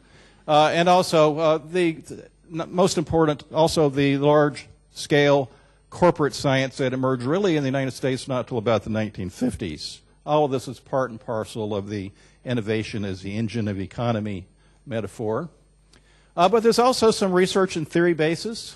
We have contending Nobel Prize winners trying to determine exactly what the econometric evidence is for the contribution of innovation to the economy. We have Bureau of Labor Statistics estimates of a contribution of about 30% through some sort of statistical alchemy. Here are some of the theoretical pistons that are driving the engine of innovation and economic development. Market failure, which is the one that I want to talk about the most today. The linear model of innovation, which we have all decided is no longer acceptable except that we use it all the time. The production function logic that we find that underpins much of modern microeconomics. Property rights theory, which we have not talked about very much, but I hope we can today. And also just the general theory of the firm and economic individualism run rampant. All of these are in many respects, particularly in the United States, a very good theoretical underpinning for technological innovation as the economic engine. The people buy into this in the United States, by the way. We are happily complicit in this notion. This is a very recent study from the Pew Research Center that shows that 84% of U.S. respondents feel that science and innovation has mostly positive effects. 70% agreed that science contributes a great deal to society. I will say that these results were split to a considerable degree by different income strata. People in the lower quartile are not nearly so likely to hold that opinion. The only thing that's really held in much higher esteem as contributing to society is the military, in which case 84% of Americans agree that the military contributes a great deal to society. So, what is it the average American likes so much about technological innovation? Here are some specifics. Computers. We all like computers and the things that flow from computers. 76% of people mention computers as one of the great blessings of science and technology. Another half mentioned various biomedical types of applications. Then after that, people began to get a little fuzzy about what technological innovation and science were doing for us, and I had a much harder time drawing out specifics. So in the United States, at least, when we say that we love technology and innovation, we're mainly talking about computers and healthcare. As we see from European Union's own Horizon document. Many of the same issues are outlined here that would be outlined in any innovation document in the United States. But what I really want to draw attention to is this tripartite supporting structure behind innovation outcomes, which is, again, pretty much exactly like we would agree that it would be in the United States, which would be excellent science and technology, industrial leadership, and interacting in ways that are going to promote these particular values. This is all prelude. Now we get into what might be changing and changeable in innovation theory, which is innovation is the engine of change, destructive change in some cases, constructive change in others. So let us think about how we would conceive of an innovation as primarily an engine of social change rather than economic change. And let us also think of innovation as not always beneficial social change that is occurring. And again, echoing earlier speakers, you can't have creative destruction without creative and no destruction. Here's a quotation from Michael Schrage. Schumpeter deserves to be taken more seriously. The empirical reality is that innovation isn't a euphemism for economic growth, but a dynamic that comes with risk attached. Okay, so I think we've got that much of a consensus so far. Probably a decade ago, that consensus would not have been so easy to achieve. So here are some of the examples of advantages that most people would say accrue to science and technology, and some of the reasons behind social benefit. And if you look at the statistics here, the United States still looks pretty good with respect to patents, although that's declining, we know. New business startups, the figures are quite impressive.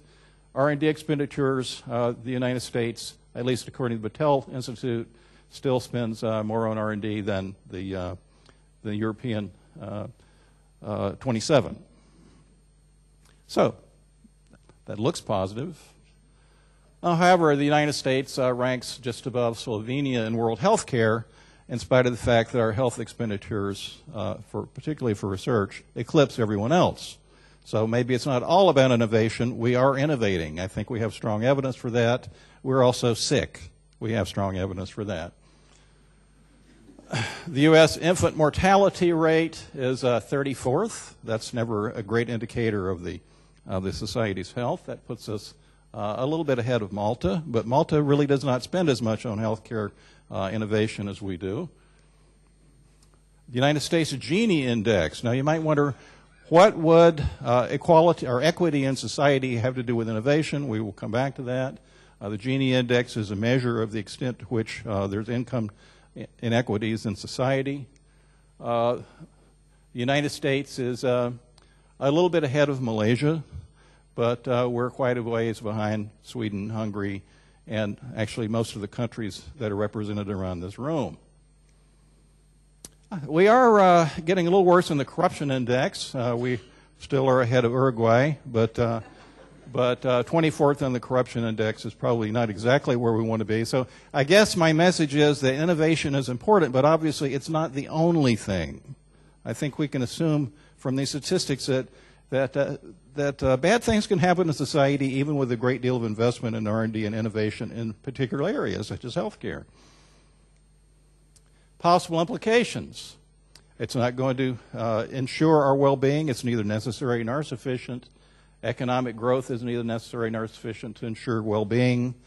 So what next? Why this nearly exclusive reliance on economic models for assessing innovation? Let me do a little bit of I'm going to say a lot of bad things about exclusive reliance on economic models of innovation. So let me say, by way of fudging a little bit, we don't have much else developed to rely upon. And so I think probably economists have made some considerable contributions to our being able to assess innovation. Now we need to go beyond, or not go beyond, but at least complement what economists have actually done so well so far. And the part that I've been trying to work on is what I think of as a kind of an alternative to market-based economic engine of innovation thinking. not a substitute, an alternative. I think many of the things that we've learned from economic evaluations have been extremely useful, but there's just parts of what goes on in society that are really not covered very well by microeconomic models focusing on technical efficiency. So, we could think of a public value innovation. Notice I've got a spiffier train here for my own version of innovation. We could think of public value innovation as being beneficial to the extent that it enhances public values, being beneficial to the extent that the outcomes are equitable and positive for social outcomes. It entails a much more difficult approach than just optimizing the economic growth engine alone. As you see the quote that I have here from Francis Bader, this is a particularly pertinent quote, I think, because he was the person most responsible, an economist mainly at Princeton. He was the person most responsible for market failure, the underpinnings behind market failure theory, which in many ways has dominated the United States for many years, and also many other nations that have a particular propensity for neoliberal policymaking.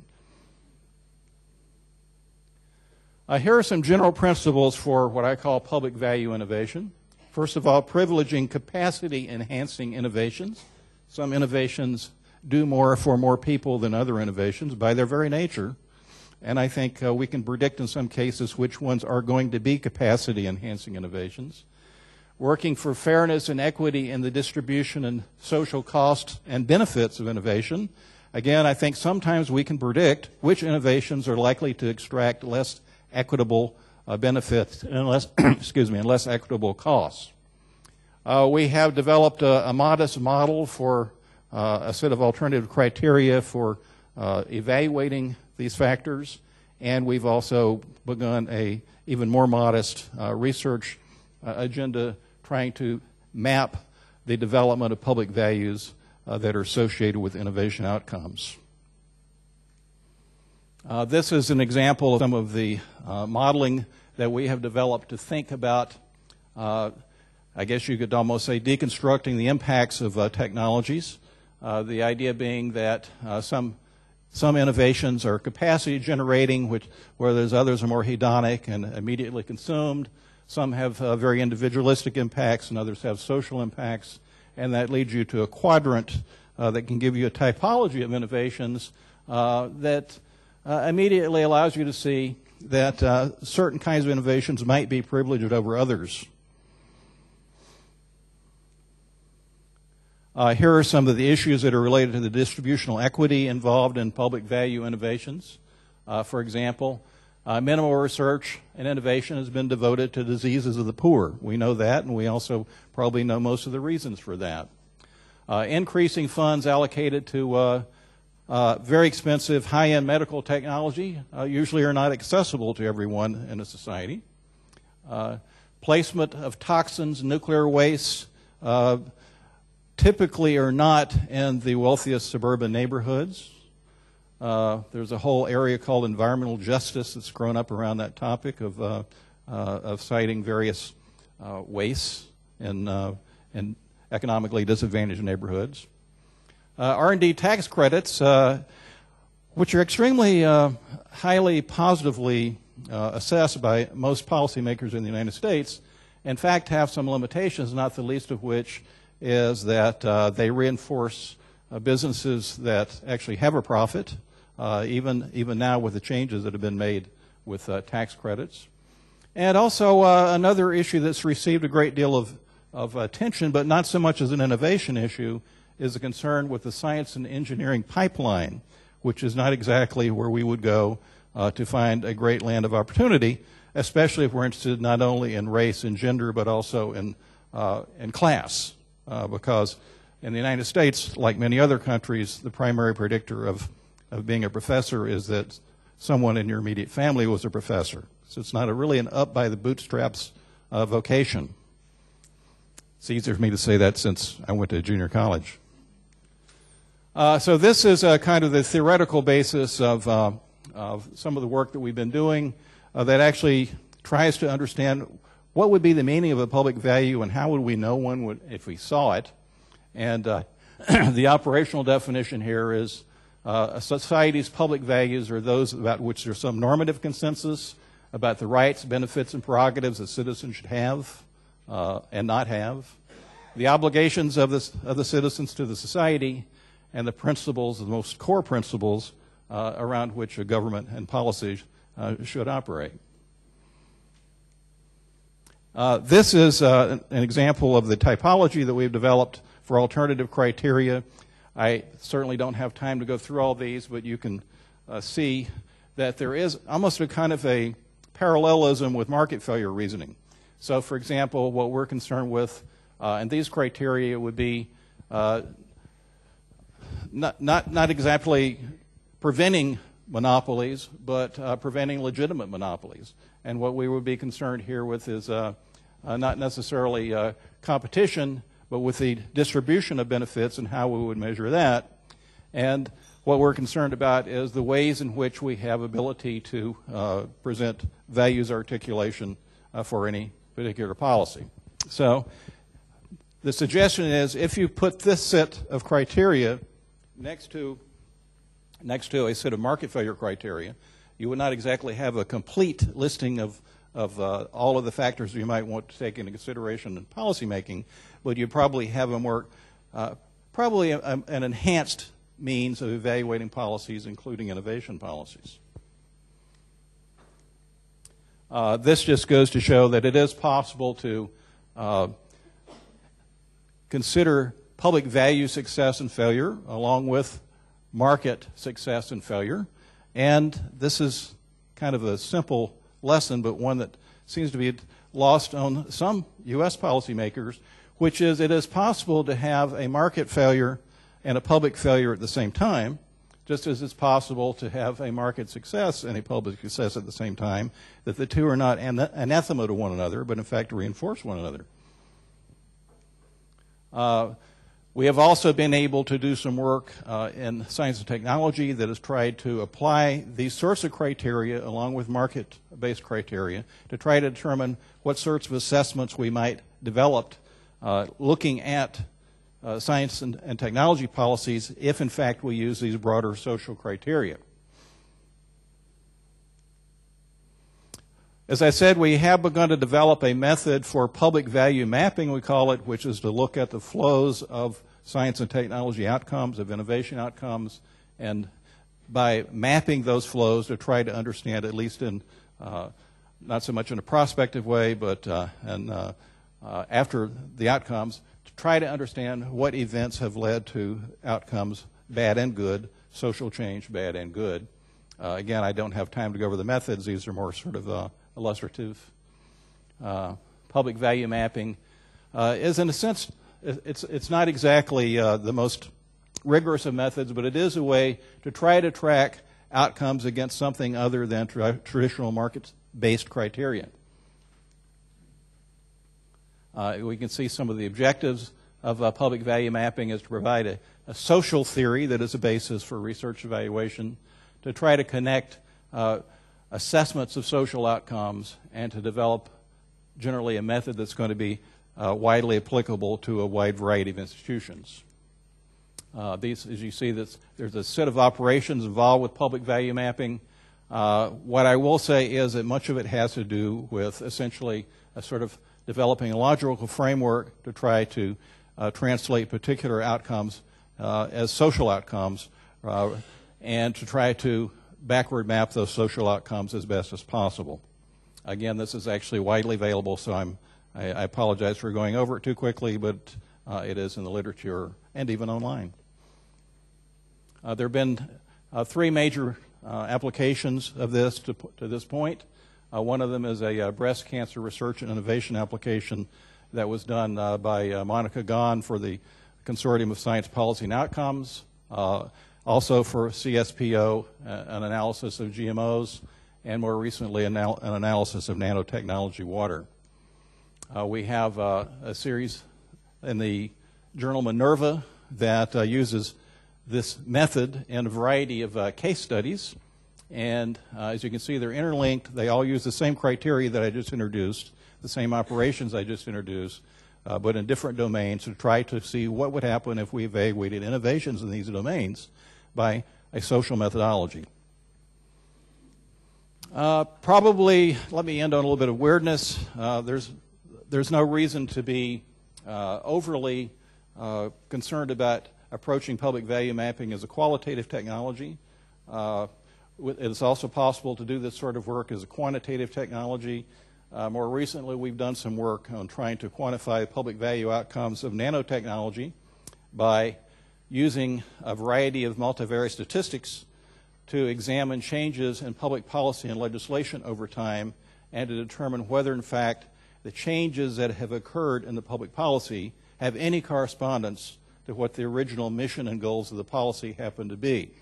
That actually turns out not to be that difficult because the National Science Foundation and the National Institutes of Health are very good about providing in the public domain research abstracts of everything they do. And so the primary question here was, does the policy rhetoric as reflected in the public documents that we analyze change with time, politics, and the stage of policy making? I won't get into the technical aspects except to say that it allows us to array content by using content analysis techniques such as in vivo, and at the same time to employ a factor analysis, which is a multivariate dimensional analysis technique, to try to look at numeric changes relating the policy outcomes to the policy content over time, which is essentially a quantitative map. That's enough about that. That's getting ugly, so let me just conclude. First of all, public value mapping complements economics and market-based approach. It's not a pretender to the analytical throne.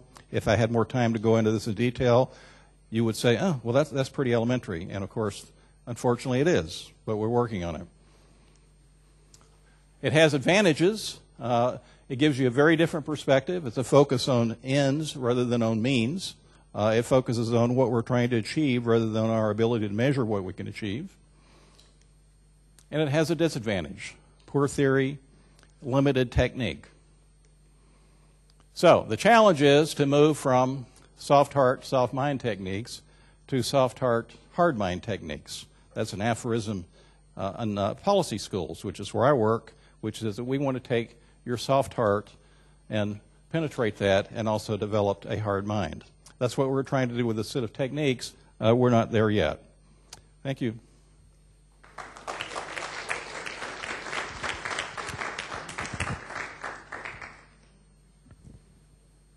Thank you very much. I think we have 5 minutes or so if there are any questions for Barry at this moment. Are there any? Yes, up here. Barry, I would have a couple of questions, but maybe one for clarification. What you're doing is analytical. It's a bit ex post. You've looked at things, how they have happened, and you've mapped it. Now, I wonder, in terms of evidence to feed into policy processes, I would have the question of how you can make sure that all of this is not manipulative, and how do you work in a way with contestation, because what you say, a quote is, public values provide consensus about, where society should go. Now, we all know that there is no consensus about where society should go. So I just wonder the political contestation in your technique and how you apply it, how do you deal with that? Okay, I'm hoping that we will get to a point where we need to deal with that. That's the first point. Right now, what we're trying to do is develop the kit bag of techniques, and so that we develop them to a point that we have something we want to take to policymakers and say, here, use this. We're not there yet. One of the things I didn't say, this was a highly compressed presentation, as you can imagine, since I actually went over about 5 or 6 papers. But one of the things I didn't say, which is very important, is that when we are developing public values, currently what we use as a public value statement is a public policy statement. So if somebody says what the National Cancer Institute is trying to do is satisfy these objectives, for example, reducing the disparity in racial minorities' health outcomes compared to white women, then that would be an example of an objective that they've stated. We take that as a public value statement, and then what we try to do is map the research and the outcomes related to that statement. A much better way, which hopefully we'll develop at some point, is to go prior to that point and say, should this be a public value statement? But of course, that's a whole different can of worms.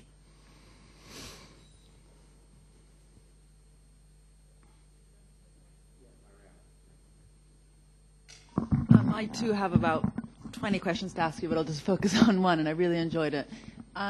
There's some research going on at SPRU with the STEP Center. I don't know if you know Andy Sterling and his group, but they've really been thinking a lot about that innovation and technological change have a particular direction, and they've actually found that at least within Europe, there's very little knowledge about the direction. So within biotech or within nanotechnology, there's different directions that the research could take, and there's actually no R&D data collected by the state. There used to be apparently some years ago, but it's been stopped. And in the U.S., is there that data, and could that help you also be informed by what kind of who actually makes the decision that biotech research should, go in this direction as opposed to that, and to what degree does the public sector, what kind of decision-making processes occur in order to steer it? But first of all, does the data exist? Does the NSF actually collect it? Mm-hmm. Okay, good question.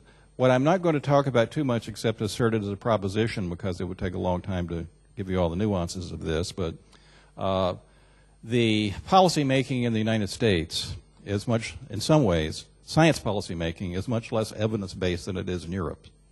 And the reason is because of the canonization of peer review.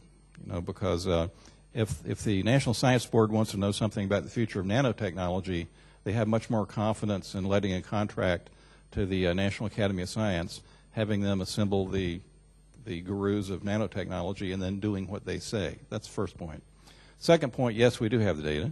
In fact, Professor Elder's colleague Phil Shapiro at Manchester is one of the people on our nanotechnology project, and that was the example you used. And he's been developing a great deal of relevant data on nanotechnology. Frankly, I'm not sure as yet how much of it's used, but it does track many of the outcomes in nanotechnology thus far, and as far as I'm concerned, would be highly useful for middle-level policy making about nanotechnology.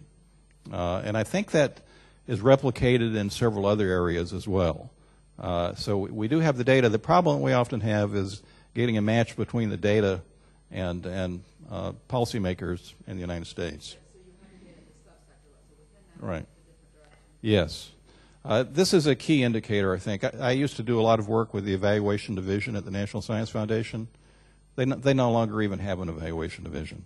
They basically got rid of it because they were producing a lot of the information of the sort that you're talking about, and it really wasn't having much of an impact. It really wasn't influencing policy making. That's just not the way policy making works there. I always enjoy consulting in Europe, because people are much more evidence-based here than they are in the United States in science policy.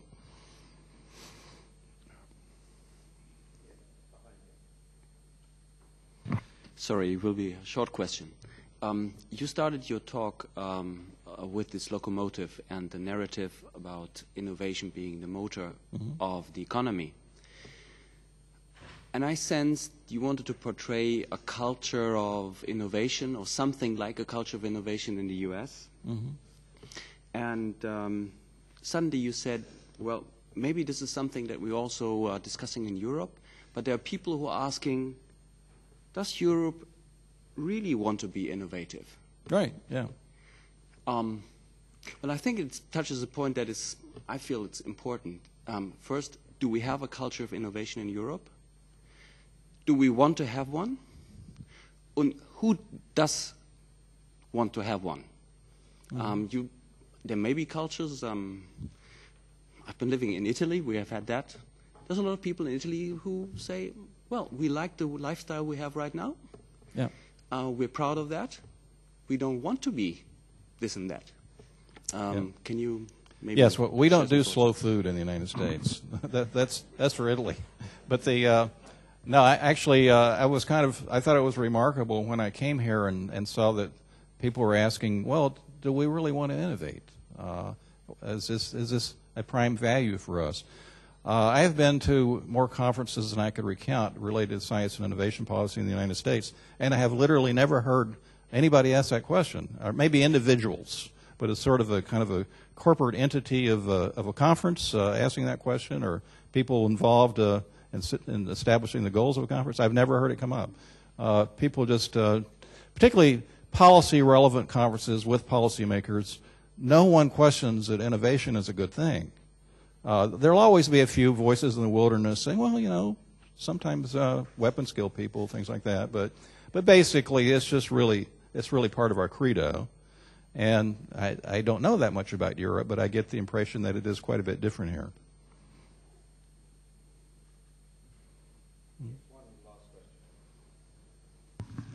I would just like to react on the last bit of conversation. I think part of talking about slow food, I consider that an innovation.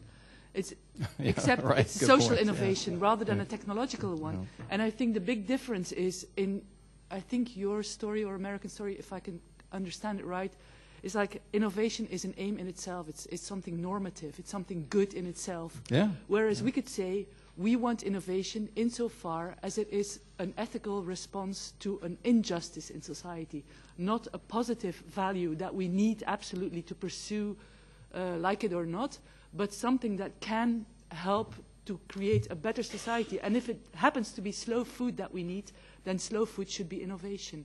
And you know, it's a different, normative and ethical is different. Normative is, I know what is good for you. Mm-hmm. Ethical is, I see that something is unjust today, poor people, etc., etc. So yeah. I need a response to that. Without knowing why, I can just see that this is injustice. And maybe over 10 years, something else, you know, maybe at a certain time, slow food is unjust and now fast food is unjust. And so it can change through history and democratically, and innovation should always react to these societal and ecological injustices. And therefore you need, I think, a social or political agenda before the technological agenda. Yeah, I certainly agree with that. If I could just take the time for one quick response. Several years ago, I went to the meeting of the American Association for the Advancement of Science, which is the major meeting of sciences anywhere in the United States. And I was on a panel of people who are science and technology agents at American states. As you know, we actually have more than a few innovation policies because every American state has one too. And I gave a presentation there, and the basic idea behind the presentation was that technological innovation and technology-based economic development is not always a good thing. Sometimes there are what economists would unfortunately call disbenefits. They were mainly economists. I did really use that term. There are disbenefits that are associated with economically based technology development in the States. And that was the first time I'd ever been to a conference. I was actually booed. So there doesn't really seem to be much of a sensibility for the view of innovation that you have, which obviously I agree with. But in the United States, everything about our public policy leads me to believe that it's a cardinal value. You know, look right now, we've got extreme differences between our Republican candidates and our Democratic president, extreme differences, but not on this topic. That's not where they differ. You know, nobody's talking about using innovation to right inequities. I've never heard that in any rhetoric by any politician in my lifetime, and I don't think that's going to happen quickly. Thank you very much. I think we must move on to the panel session, and I'm going to ask Martin Hines, the Chief Executive of the European Science Foundation, to moderate the panel. And this will be a mixture between the speakers who you've heard so far and a number of policymakers. So,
So, good afternoon. On behalf of ESF, it's a real pleasure to moderate this session, and I hope moderation is the correct word.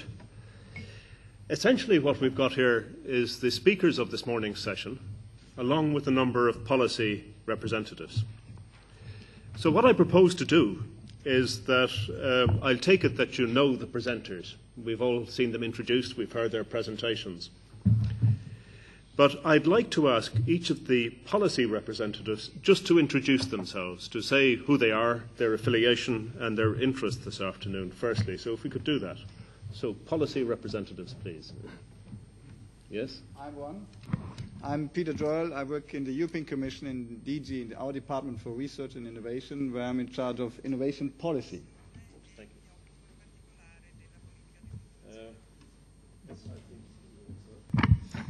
Salvatore Tatarella, membro del Parlamento Europeo, gruppo.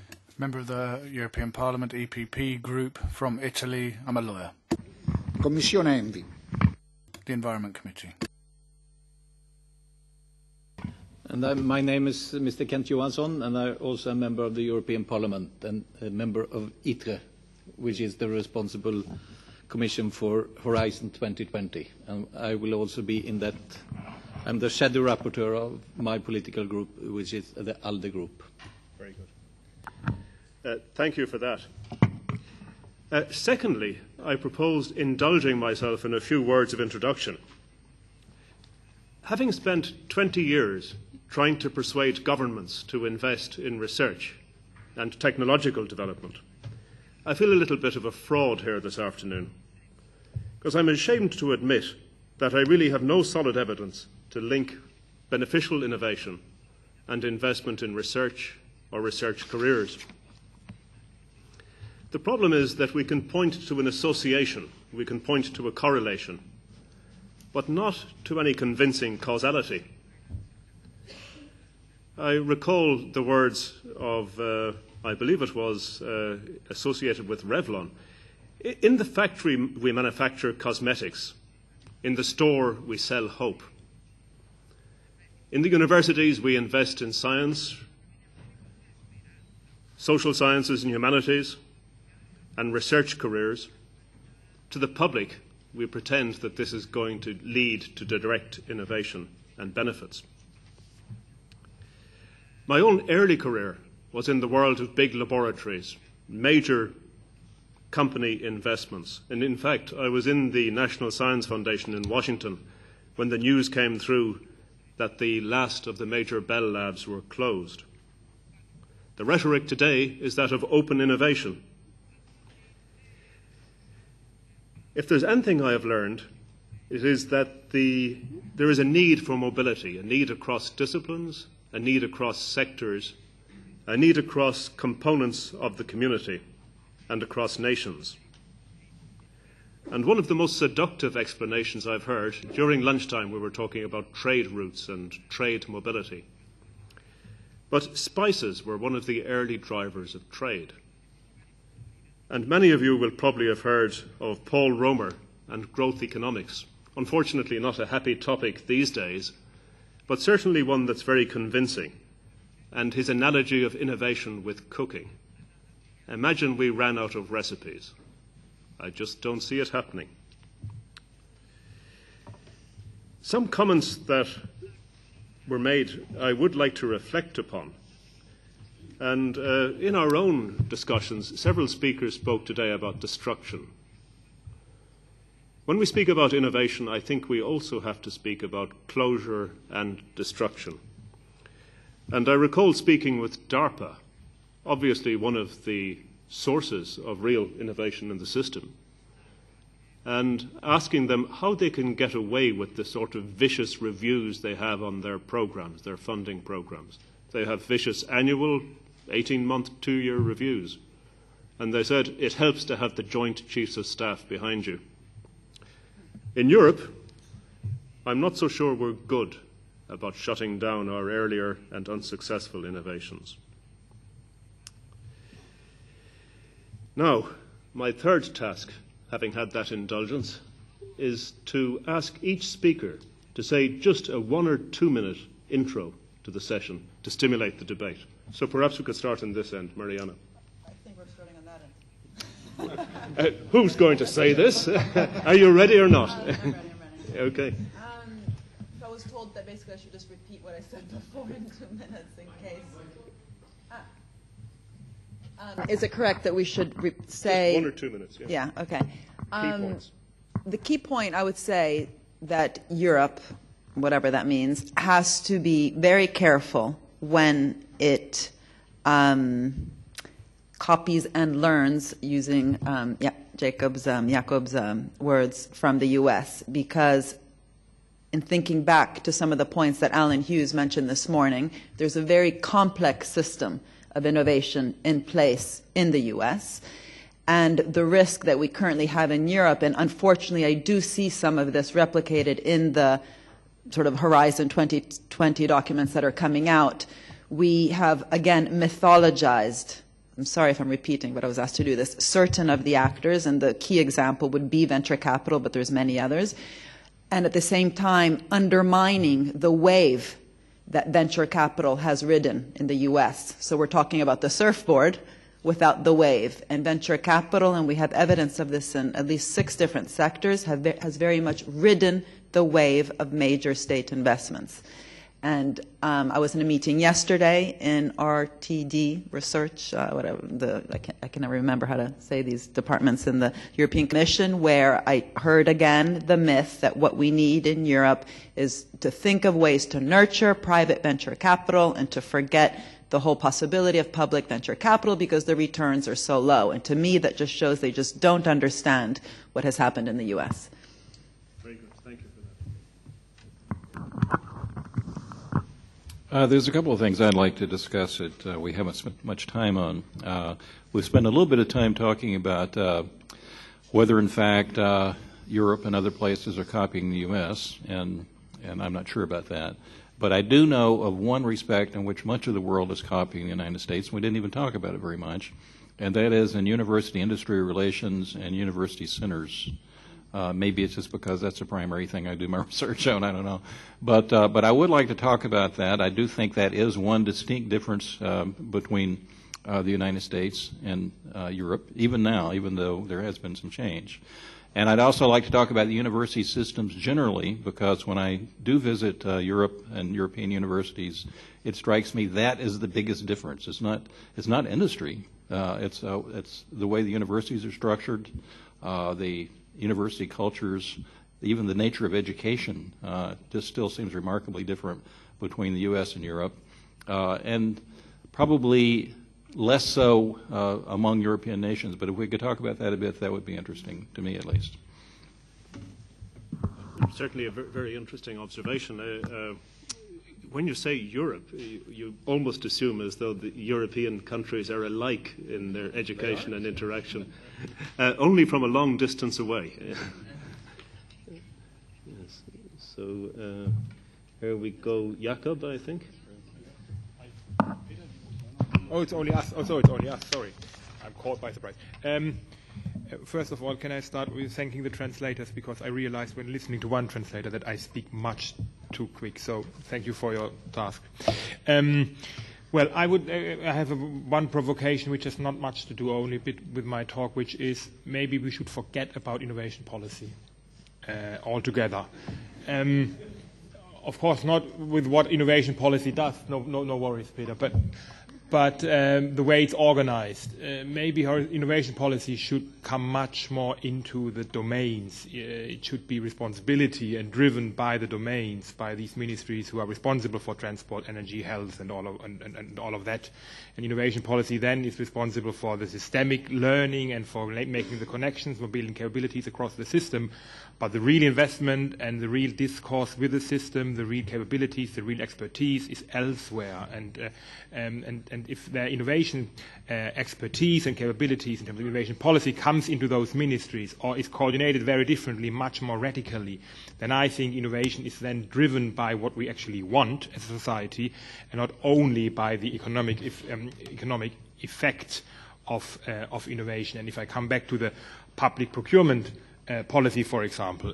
We are doing a research funded by the ESRC in the UK, and it's clear, it's in the discourse, it's used as an economic policy tool, public procurement as an economic policy tool, innovation policy tool, and then of course the discussion is about where is the economic added value, which company actually gets the contract.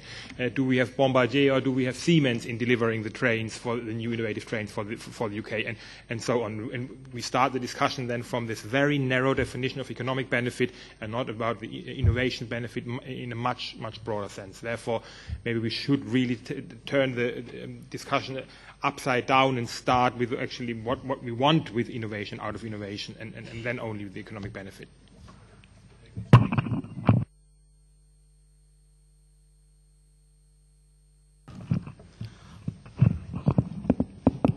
Okay, I will try to take up a little bit of some of the stuff I said earlier today and make a step forward.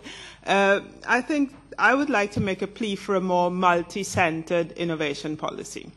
Rather than an innovation policy that is obsessed with R&D funding, I think that we should people the center of our innovation policies with the actual actors and components that we claim are a part of the innovation chain, so that rather than government spending focusing only on R&D and university-based R&D, I'd like to see much more much more attention being paid to issues like fiscal reform and its application to innovation.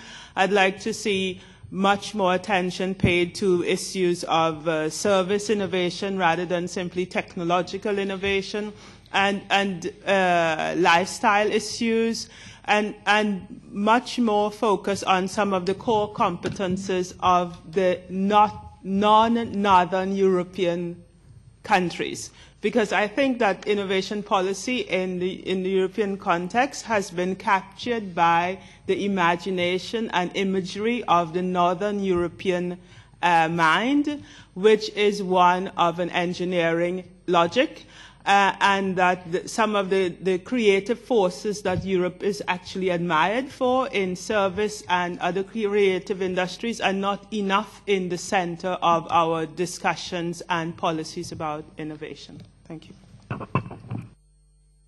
So there's obviously fruitful topics there for moderation.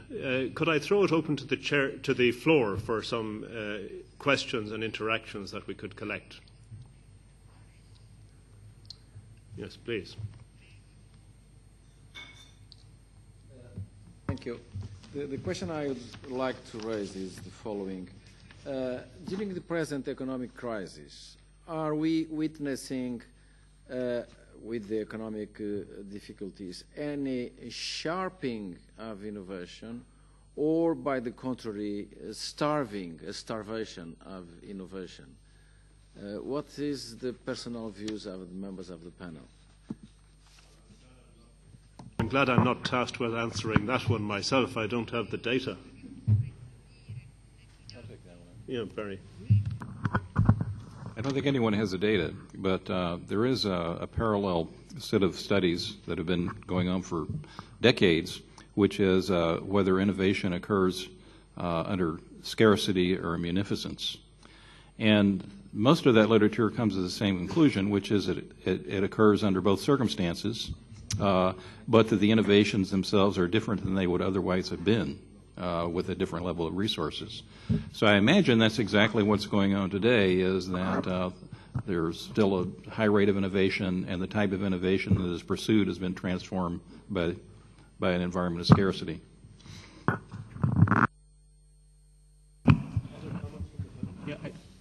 Sorry. In terms of the financial crisis, we found that the costs of credit rose higher for more innovative firms after the crisis, and that's again back down to the fact that they do have a higher risk profile. And this was research done at the Center of Business Research by Alan Hughes's group within my FinOff project. So in terms of how banks after the crisis have reacted to particular types of firms, the more innovative firms, proxied by the usual problematic indicators, R&D, patents, and other things, were hit harder than the non-innovative firms. I add to that, and I would agree. I just yesterday listened to a presentation by a young Italian colleague, a joint paper with Daniela Archibughi. I forgot the name of the young Italian colleague. I'm really sorry. But they did exactly that analysis, and they looked at innovation investment during the crisis and before the crisis, and compared different types of actors and so on. And they actually saw one thing is clear. They saw less investment overall, but they saw stronger concentration, though the innovation leaders before the crisis invested actually more during the crisis than they, and small, fast-growing companies in a way also invested more in innovation. So it's overall it's going down, but there's a concentration of innovation activities across the board in the crisis. These observations do lead to one implication or question. You know, if we accept that innovation is going down in the crisis, it's the exact opposite to which we'd like to see. Are there any potential responses at a policy level that one might give rise to? Well, I mean, one thing that actually runs counter to what we just said in terms of the crisis is at least the Eurozone crisis. There's almost a very clear mapping between the, again, unfortunate word, the pigs, so Portugal, Ireland, Italy, Greece, Spain, and R&D intensity. So, I mean, Italy has very low R&D to GDP ratio. It's one of the countries that has grown the least in the last 10 years. Productivity, very, stagnant. And so, and Germany, the country that all these other countries are said to aspire to in terms of competitiveness, is extremely innovative. So in terms of its ability to withstand the crisis, I mean, of course, there's all sorts of other issues involved. That would actually be sort of the other side of the coin, that at the country level, those countries that are more innovative are in fact still in a very strong position versus the ones like Greece and Italy, which definitely for the last 10 years have not been spending in those areas. So in terms of policy, there will be another crisis. And so the lesson is start spending in those areas which we know produce not only long-run growth, but resistant growth.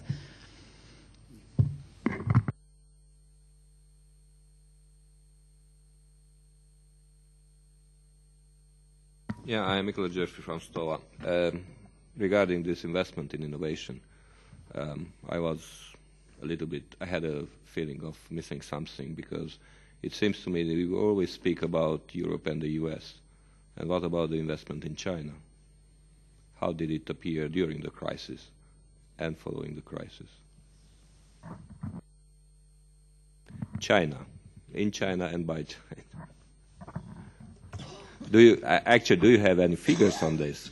I mean, how does the Chinese policy react to the crisis? Is the crisis covering China, or is it only covering the developed world?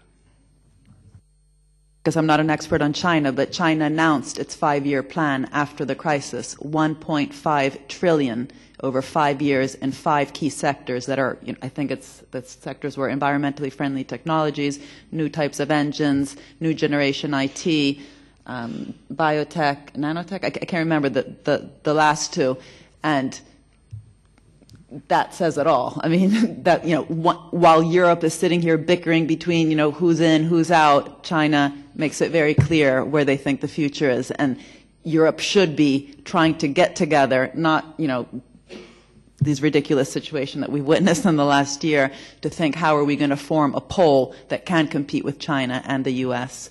And those types of investments targeted, so they are picking sectors. You do pick sectors. I think that's a very key point. And the U.S. has picked sectors. France picked the telecom sectors as a particular area to invest in, and yet we're still, at least in the UK, always paralyzed by this question of you can't pick winners. China is currently picking 5 key sectors and investing massive amount behind them.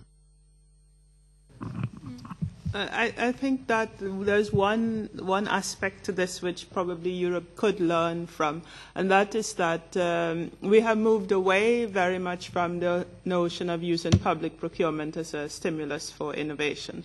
And more, we have seen from research on innovation, which people like Jakob, etc., have contributed to, that this is really one particular sphere that that policy needs to pick up and investigate further. And I think that if there is anything to say about the Scandinavian experience in terms of being kind of lead actor in terms of innovation, that we will see much more of a move back to public procurement in Scandinavia, particularly in Sweden. And this is driven by necessity and crisis. We have in the last 2 years seen a pull out of major parts of the AstraZeneca investment in R&D in Scandinavia. Just about 2 weeks ago, they shut down all research on amnesia, and that was 1,000 R&D workers out of jobs. 1 year before that, they moved operations from Lund, and that was about similar number of chemists out of jobs, so that we expect to see that there will be a shift towards some kind of public procurement solution, if only as a need to save jobs. And I think that this will start the ball rolling in that direction.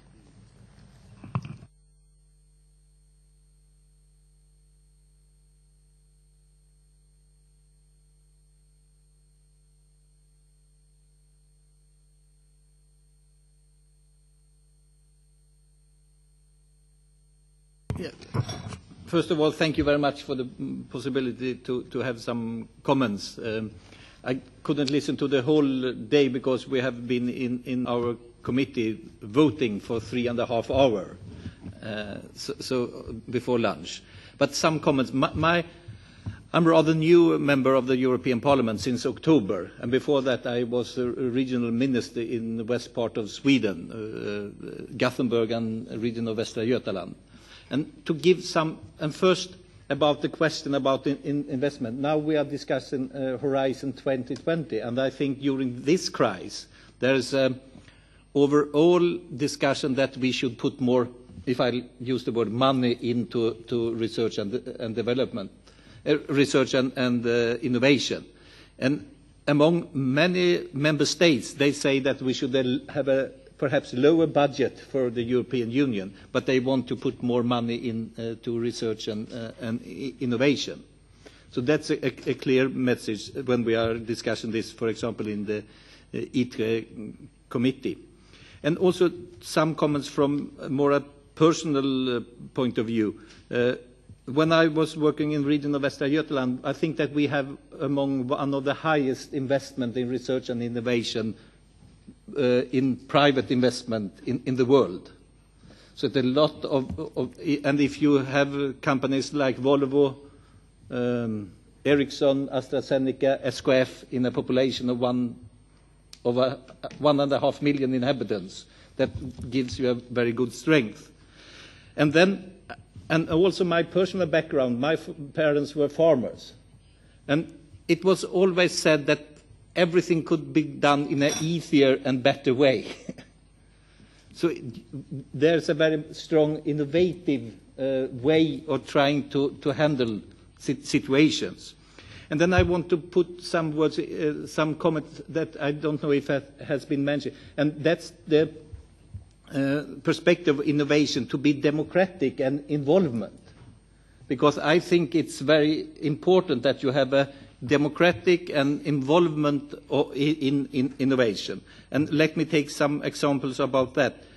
For example, when we discussed in our region to have put more strength into innovation and research and innovation, and I think that you said that, then we said that we should have more number of innovation centers. So now we in our region have 10 innovation centers at the excellence of European level, instead of putting more into the big ones. And that I think that's what I would call an inclusive and democratic aspect of innovation. And also when we are talking about medicine and pharmaceutical, then we have a public health system that involves everybody in the region and in the Swedish society. So that is also important when we discuss research and innovation, to have the demographic aspect. And also there was a territorial review done by OECD, and then they also pointed out this kind of inclusive and democratic approach of research and innovation. So that's what I want to add. But now, to conclude with that, I think that now when we are discussing the Horizon 2020, there will be a political opinion that we should be able to put more money in it, but then we also need to discuss that we should have a good synergy also between the political discussion and that kind of discussion that we have here from the science society. Good. Thank you, MEP Johansson. Could I ask you one thing? In my past, I've used assessors from Lund University as peers. And I had quite a bit of interaction with these people, and I was never sure whether I'd get them on the Ericsson plant in Kista or whether I'd get them in the university laboratories. They were extremely mobile between the various sectors of the economy. Would you observe this as a phenomenon more generally in Sweden? Yes. If I go to my own experience, I think that we have a lot of manufacturing industry in our region. And I think that they are discussing to have more and more research and innovation outside the university into different science parks and have a good combination, as you said, between the universities or institutes and the companies. So yes. I think that's a rather typical way of working, that you shouldn't see the difference between them. Yes, I think it's no surprise that the GSM standard was developed in Europe, indeed. So.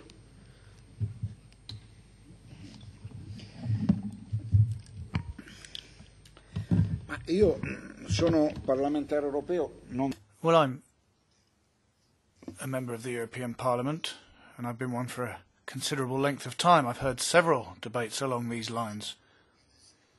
Unfortunately, I can't be particularly optimistic about all this. You know, we're being asked whether it's a good thing or a bad thing for us to copy or follow in the footsteps of the American system. Well, for decades now, Europeans, and particularly some countries in Europe, such as Italy, have been saying that the American system is better than the European system in research, in universities and so on. But efforts haven't been made to improve the situation. Now, we're still trying to follow in the footsteps of and copy the United States. And we're also trying to copy other emerging countries that just 10 years ago were developing countries, China, India, Brazil, and so on. They all have very strong economies now. The fact is that Europe is an old continent. We recognise our limits and our problems. European countries are very different one from the other. Sweden's certainly nothing like Italy, Spain or Greece. And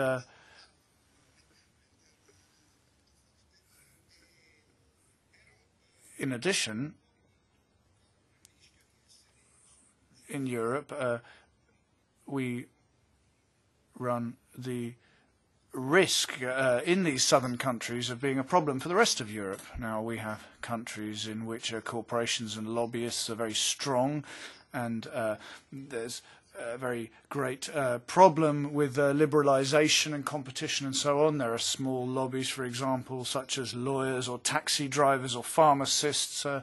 Numerically, for example, in Italy, they're not very large, but they place a major brake on competition and liberalisation. Universities are old in Italy. I mean, in the United States, you can be a professor at 24 years old, whereas in Italy you have to be at least 60. You know, there's a major difference. I hope, at least with regard to Italy, that within a few months there will be some signs of change. Our current Prime Minister comes from the world of universities and research. He has a very effective government team now, and he's trying to deal with the budget deficit. That's his first target. But secondly, to launch a major process of liberalisation.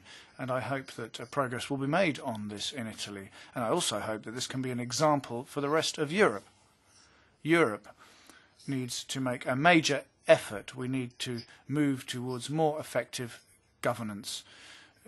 Currently, it's very difficult to know exactly who to contact when you want to get in touch with Europe. It's very decision-making processes are very slow.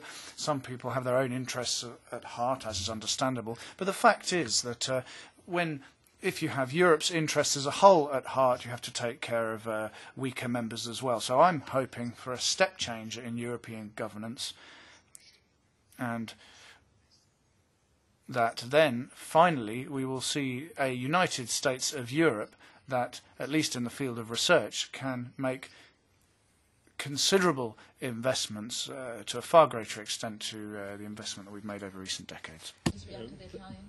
Thank you. Thank you very much, Tettarella. Minister Tettarella, please. I completely trust Monti for doing a much better job than Berlusconi, but I must say it wouldn't take much, but I do trust that he will actually do a very good job because of his qualifications. However, having said that, what we've heard from Monti are cuts, not even that huge, but the whole cuts thing, which everyone else is doing fine. We've heard a lot about liberalization, as you say, you know, from the pharmacies and taxis and other sectors. But Italy, when it liberalized 20 years ago, I think it was 20 years ago, like Italian Telecom, what did Italian Telecom do? As soon as it was liberalized, cut R&D. French Telecom, the opposite. Liberalization has never, ever been, directly, correlated necessarily with, becoming more innovative, unless accompanied by major investments, which I have heard nothing from Monti except a few, which Berlusconi had already announced but then was cut by Tremonti. But there's nothing new in Monti in terms of serious investments that we're hearing from China, from Brazil, at the scale of Italy, of course. Nothing. Could I suggest that perhaps we broaden the discussion outside local Italian politics? As a real right brain engineer, I have to applaud the achievements of Ducati and the aircraft industry. So there's some of them that I'd really applaud. There were a question over here. Yes, I've introduced myself, Oliver Deal, here in Brussels, FONA office. I have a question to some of the issues we discussed earlier. I think that they brought up one very serious issue about the social dimension of innovation.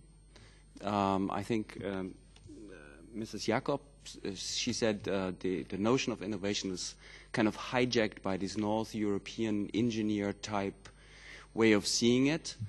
And she also mentioned that there's an international, maybe we've talked about China and all these emerging countries who are now innovating in their way. Now the question goes to Mr. Droll, who is representing the Commission. We have the draft of Horizon 2020. It's discussed in the European Parliament right now. And just these issues, social science and the international dimension, have been taken out of the way we have seen it before. INCO is not in FP7, it was in FP6, and now we're taking out social sciences as an own subject. It's been discussed. There's quite a controversy about it. What do you see? Will these cross-cutting issues, like you say it, like the Commission has proposed it, will you think this is an a positive contribution to our discussion, or will you have to reconsider some of that points that we have taken up here in the discussion?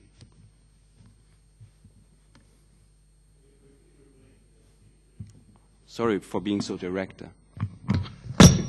I thought I would never be asked to say something and was burning to comment. Thank you very much for this question.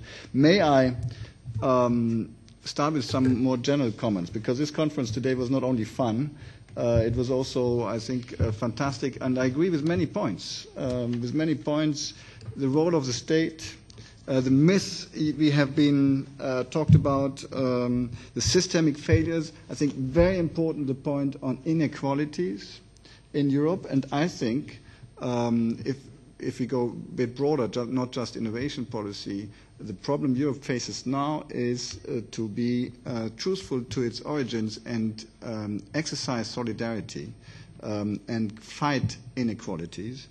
I fully agree with the multi-centered innovation policy approaches. So with all that I agree, but I fundamentally disagree with the approach. And I come to the Horizon 2020 question in a second. If I come back to the metaphor used by Luc Soute this morning of the house, he used it for the euro, that we build the fundament, put the roof on it without the walls.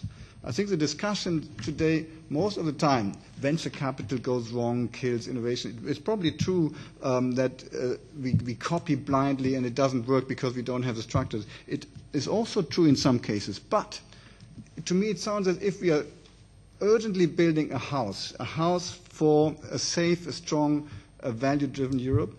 And we're discussing, well, we stop building because we are not agreeing on the color of the windows. We're not getting the priority right.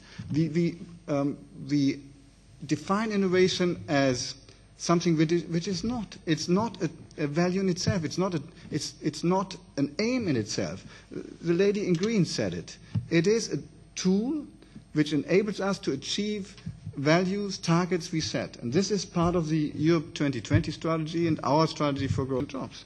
So on this approach, I think we are focusing on the failures rather than on the opportunities. And when I started as a young lawyer, the senior partner told me there's a difference between the good lawyer and the bad lawyer. The bad lawyers only see problems. The good lawyers see solutions. I think we need to start talking about creative construction and not about destructive creation and etc. So, and the second point I disagree with is copying. I mean, it's a no-brainer that blind copy of other state measures is not working. But I'm not so sure whether it really happens so often. I think we have much more good experience with mutual learning, inspiration from what works in other member states, and I think Europe is quite strong in that. And we should not give this up. There is value in copying, trying to learn and improve your own system, and that's a stronghold for Europe. So Horizon 2020, and then I stop.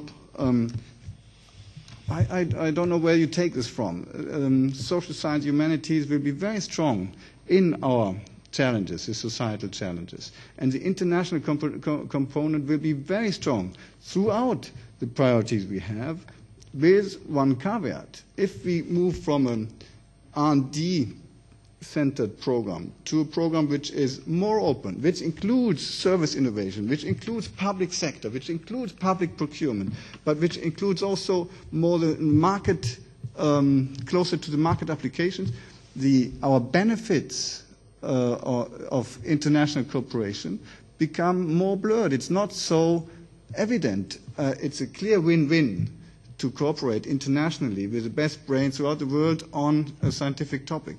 If it's about an application, a market application, we have to be a bit more careful. Yes, thank you.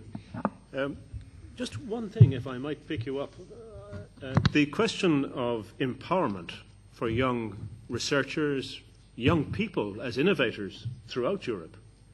Would you like to say something about the relative role of empowerment in Europe vis-à-vis the US? that's indeed, I think that links to my main point. We should empower rather than stop people, and that is also whether it's companies or not. First of all, we should empower, but empowering comes through participatory approaches. Openness, data use is very important for that.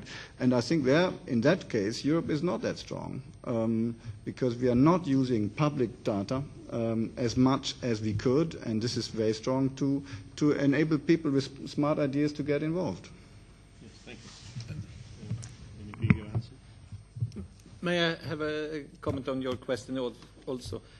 I think I don't share your worry about it, because I think that in Horizon 2020, some of the challenges are expressed, like, for example, health, demographic change, and well-being. And there I think that you have that kind of possibility, because that is more strong now, pointed out as challenges. And as I said, I couldn't listen to the debate earlier because we were voting. But if I take, for example, we were then discussing energy efficiency and efficiency about resources. And if we should manage to solve the challenges that we have in front of us, then we'll need a lot of research and innovation. So I think that it's good that and that's also, I want to say that the political combination between EU 2020, and that's the political connection that most member states, and there's a big overall majority in the parliament also saying that we should put more money into Horizon and into research and innovation. And that is also focused in connection with the big challenges that we have. Yes. Energy, resources, and demographic situation. Before, can I please, yes, Peter. I'd like to comment on Peter quickly, because in a way, you said you fundamentally disagree with the approach, as if we who have had presented some kind of approach that is uniform. But I actually detect with Mariana, with Barry, with Luke and myself, and also with Merle. We have much more in common with your approach than you give us credit. I mean, I said we should put innovation policy in the mission-oriented ministries and start with a final purpose. That is very much in line. She said we should take choices. We should discuss about certain ways we want to go and then invest in these ways. That's not innovation for innovation's sake. Barry talked about public value, which is not innovation for innovation's sake. So, and I could go on. I just want to set the record straight. We are not saying innovation for innovation's sake.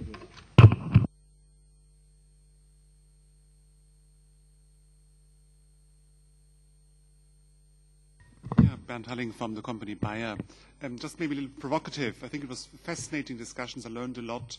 It's a little bit innovation nerds talking to innovation nerds. And I think a problem I think we always have in politics or in industry is how you bridge the gap from this innovation community to very intensely discuss to the big companies or the companies as well as to policymakers. I think it's one of the problems all of you, I think, stressed. Particularly, I think Mr. Hughes said very nicely in this video that we need new ways to bind stakeholders together and work proactively towards solving problems in new ways. So that's, I think, is actually the question I would like to have that's here in the program. Which way do we go now? How do we bridge the gap? And what could be new ways to find ways to cooperate with stakeholders, bring us forward and not looking back? I'm so glad you asked the question, because it was one I had noted for my summing up. I think Barry is the obvious candidate to answer this or give us some provocative inputs. I think I might be better at the provocative inputs than the answer. I think the United States experience is actually quite a bit different from Europe. And in this case, I do know a little bit because I also worked some in Europe. And I think the problems are different. In the United States, we being the science and technology policy community and science policy evaluation community, we actually have a lot of access to government, more than you might anticipate, and it works pretty well, but it's always in the same place. Our access is in the middle levels of the bureaucracy. And so any kinds of advice or utility that we have would be for middle level and lower kinds of problems. But in the United States, all large-scale problems, including all of the sorts that we're talking about today, are not analytical problems. They're political problems. And there doesn't seem to be any likelihood that that's going to change without some fundamental change in the way our legislative and executive works. In Europe, it seems to me that there's much more of a likelihood that social scientists at least have some potential to contribute to higher-level policy issues. And I've been on planning commissions in France, for example, which are very different than what I've been on in the United States. And in those cases, I think probably the primary difficulty is more technical, and that is that in many cases we, the policy community, are not well schooled in providing information of the sort that's usable. Instead, we provide information that's complicated. We provide econometric models. We provide policymakers with anything except a kind of a quick solution to their problems. And so I think part of what needs to be done is to do a joint schooling of policymakers and policy analysts to ensure that they're not talking past one another. Usually we meet only sporadically, and we meet for specific purposes, which we sometimes achieve and sometimes do not achieve. But there needs to be more of an ongoing relationship and an ability to talk the same language and to understand one another's needs. And there really isn't that, at least that's my experience. There's not much of that mutual understanding going on right now. Other members of the panel?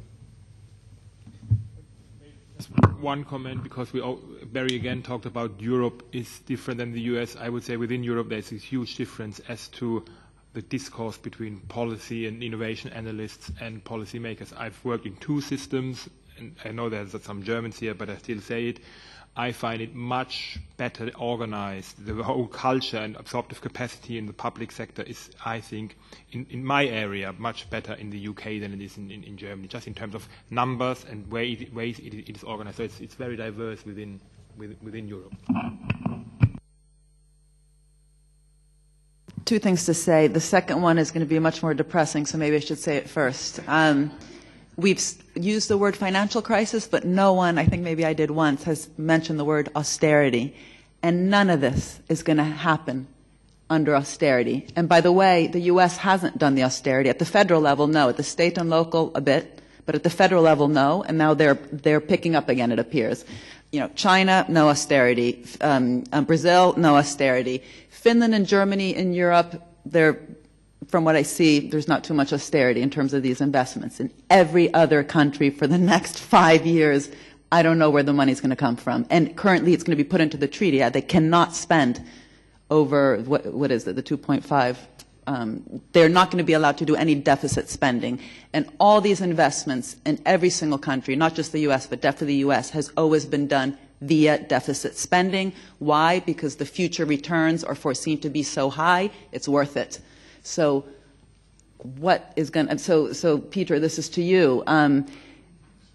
It's not, so these problems about, being constructive, I mean, how much does your group, and I'm asking in a very sincere way, I'm not trying to be critical because, as you know, I really respect everything you guys do, and I think the Innovation Union document is an extremely productive way to go forwards. But how much does your group even engage with ECFIN?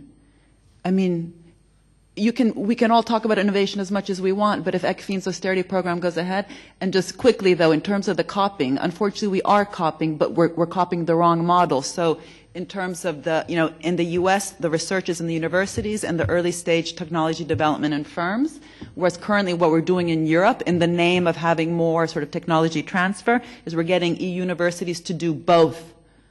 And that really runs the risk of generating technologies that aren't fit for the market. And also this whole thing that somehow the U.S. is better at innovation because they have better university industry links. It's not true. There's actually evidence that in some cases the European university industry links are stronger. It's just that there's so much more research being done in so many more institutions in the U.S., which generate better technical skills in the workforce. I mean, it's like pushing on a string, this technology transfer thing. And so the question is not, that we're being destructive. It's let's actually construct it in such a way that it's going to have an effect and make sure that we don't mix things and bastardize, if you want, some of the tools which have been used very differently in other countries.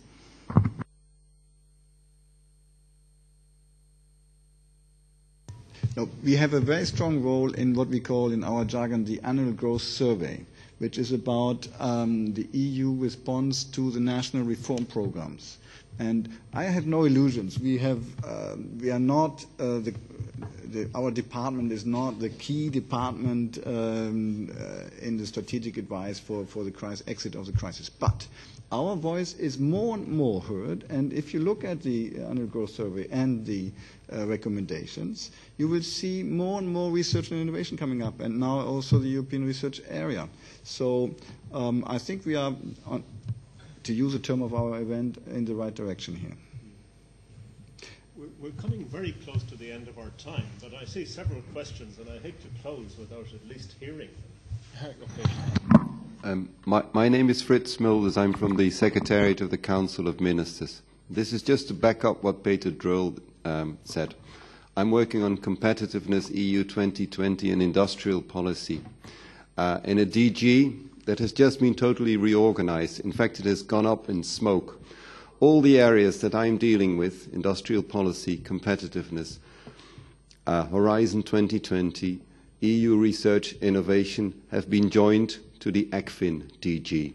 This is only an administrative change, but it has been brought about by our Secretary General because he believes that economic and financial affairs are closely linked to industrial policy, innovation and research, and they should be brought together under one DG, because actually we're fighting for the same thing. Thank you. Thank you for the observation. Yes, two very quickly, please. One at the back, and then again. Hello, Sean Jansen, Office of Dr. Christian Ehler, MEP. I've heard a lot of discussion about the role of government and the role of the private sector, but where do you see the role of the third sector, civil society, in this? Are they agents to communicate with the public? Are they innovators themselves, transfer agents? What is your thought? Open to the panel.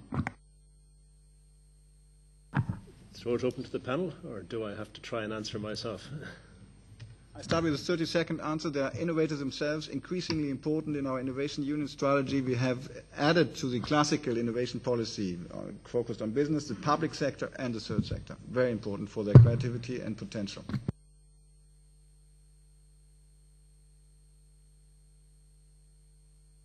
Any other inputs on that? Yeah, just agree. Yes. Indeed. Where would we be without the pension funds in terms of resources for innovation?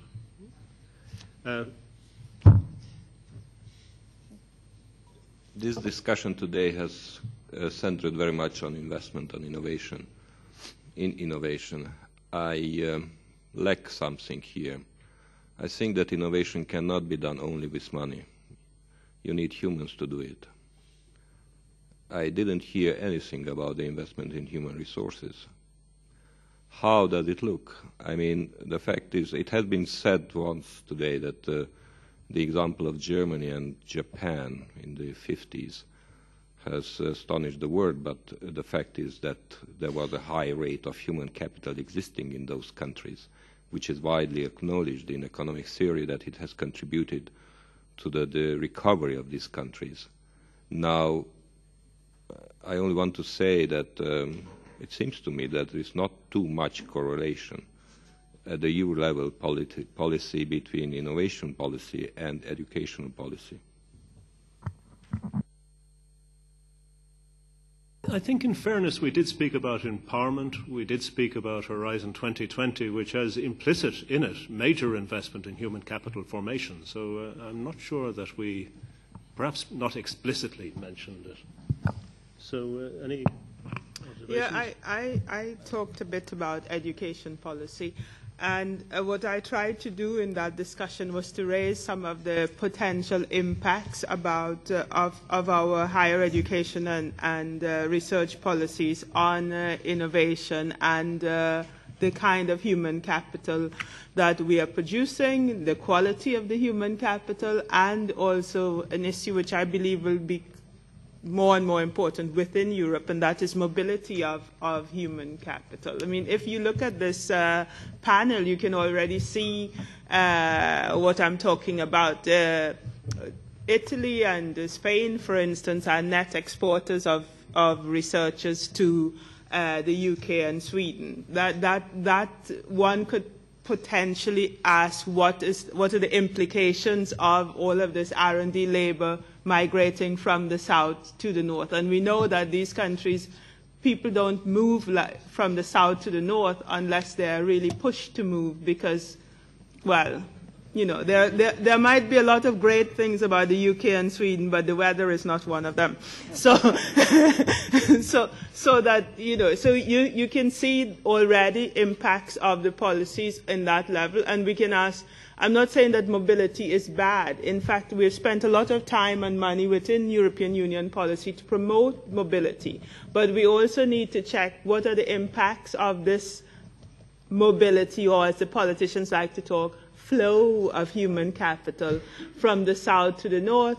What are the potential impacts of this for Italy, Spain's long-term capacity to generate and to promote their particular sort of picking up their particular part of the European bateau. And I was a bit surprised that there wasn't much more take up from the audience in terms of that, because I think that is a very provocative issue within the European context. It is about a certain amount of inequality and our policies generating an inequality which is similar to the one we are talking about, that the Germans are making a lot of money out of the low euro because they have things to export. And here we are seeing that it's the same thing with human capital. So it's not that we didn't talk about it, it's that we didn't get much take up from you, which is not unusual in social science. Very, very good. I regret that time pressure is going to have to close us down. Yes, Barry, one last word. Finally, I get a chance to be an ugly American. I know everyone was waiting. When I do science policy work in European countries, or actually other places like New Zealand or Korea, I always say first, you're not the United States. Let's start with that. You don't want to be the United States. There's one area you might want to be the United States. I've been associated with, I've been on the faculties of universities in Spain, France, and Denmark. And one of the ways in which you might want to be more like the U.S. is in your universities. I realize that countries are very different, and that Germany is very different from France, and France is different from Luxembourg. But the university systems that I know about, which are those three, basically have self-inflicted wounds. So, for example, the whole idea of having a university system and a CNRS that's separate in France is a very strange and unproductive thing.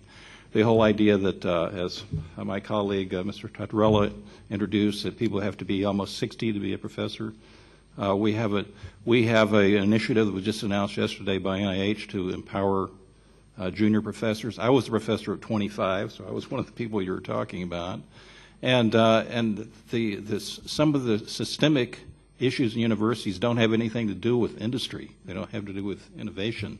They have to do with the universities themselves.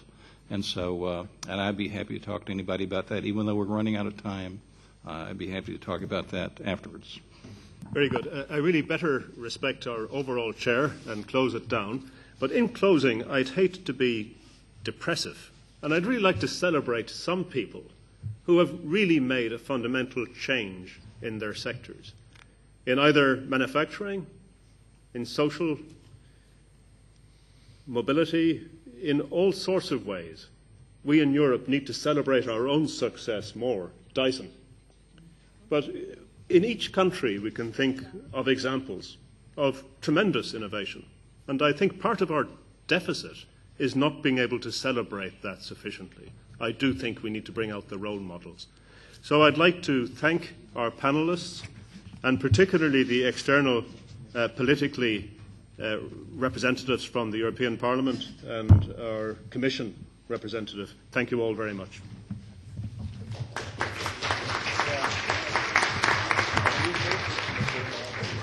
If you like to stay where you are, it'll avoid a lot of disturbance.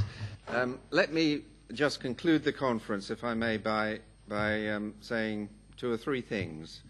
The first is about the day, and then about the people who've made it possible. The first thing I think is that we've probably, in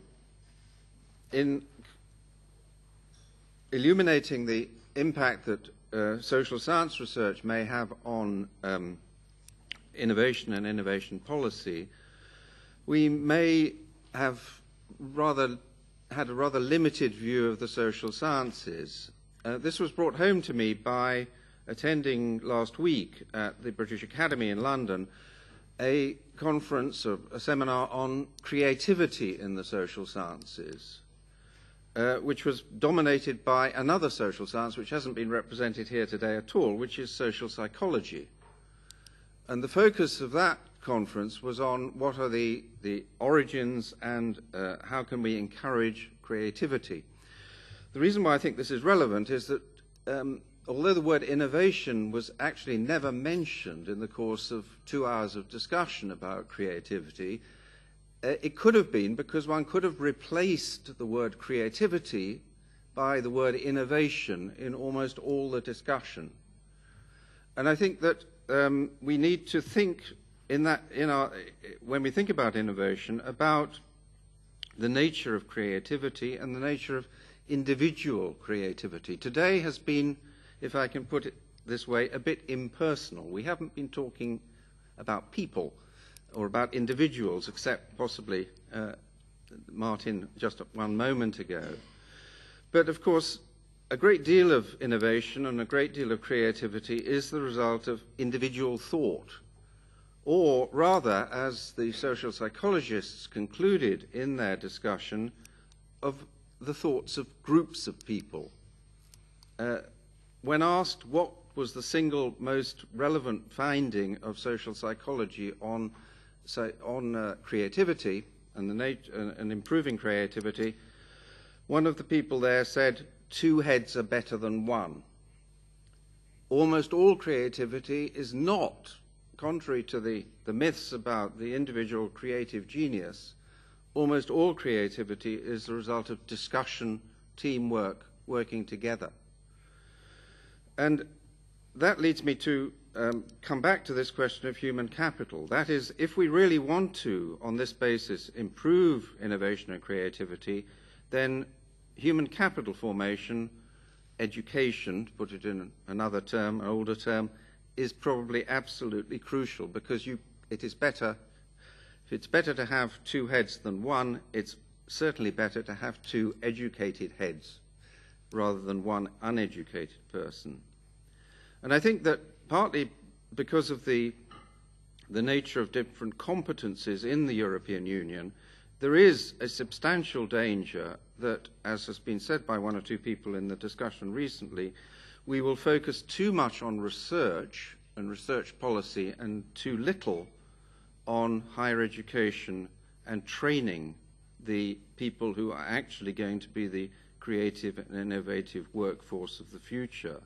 In my own country, the United Kingdom, we are increasingly heavily subsidizing research. We're increasingly heavily privatizing and individualizing higher education. And I think there is a severe danger that we will get that wrong, that is the wrong way round, and that we really do need to focus much more on providing the trained people who will have the ideas which will be driving innovation in the future.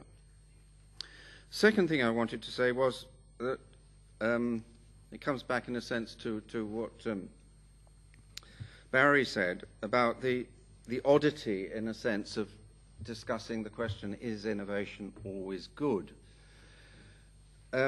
Because I tend to approach this from the perspective of an economic historian, which is what I am, and therefore to take a very long view of economic change and development.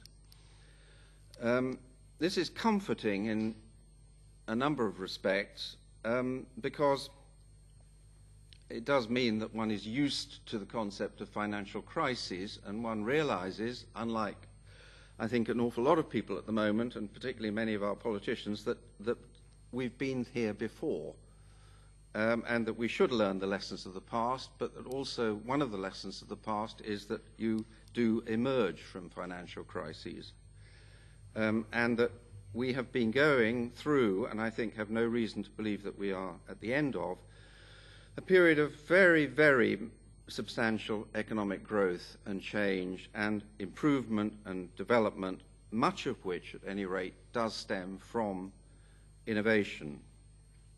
I'm 1 month away from my 70th birthday, and that does tend to make one reflect on things. And one of the things I reflect on is that we are, on average, 2.5 times richer now than when I was born. And that is characteristic of the Western economies. And we are several more times richer than we were 100 years ago or 150 years ago. We have come a very long way, and that is reflected in a great improvement, at least in the Western developed countries, and there's still much to be done about the rest of the world, a great improvement in our welfare. We are, this is my research topic, we are a lot taller than we were 150 or 200 years ago, and that is because we are a lot richer and well-fed and better fed, and we have public health systems which avoid the plagues of the past or even of the 19th and early 20th centuries. I have twin grandchildren who are only a year old, and when I look at the past of the expectations of life, it is a miracle. Well, it's not a miracle because one can explain it, and it comes from innovation, that their expectation of life is 100 years old.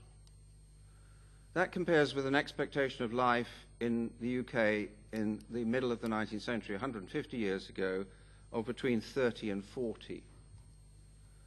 And that has been a transformation which has basically just changed all our lives. Although it may seem rather Panglossian and it may seem over-optimistic, I think one of the conclusions we can come to is that that is a result of innovation. So I'd like to end by on an optimistic note, but also end by saying that I think we have had, I find, a very, very interesting day. I hope it will be a day which the members of the European Parliament and their officers find useful in their further discussions, and that we can indeed continue to have a dialogue between social scientists and policymakers, which I think is very productive. But may I finally thank Martin for moderating the last session, thank all our speakers, thank the organizers from the European Science Foundation and STOA, thank the audience for its participation, and finally thank the translators for their patience and ability to deal with some rather rapid speech from our various of us, I'm sure, including myself. So thank you all for the contribution that you've made today. We can now adjourn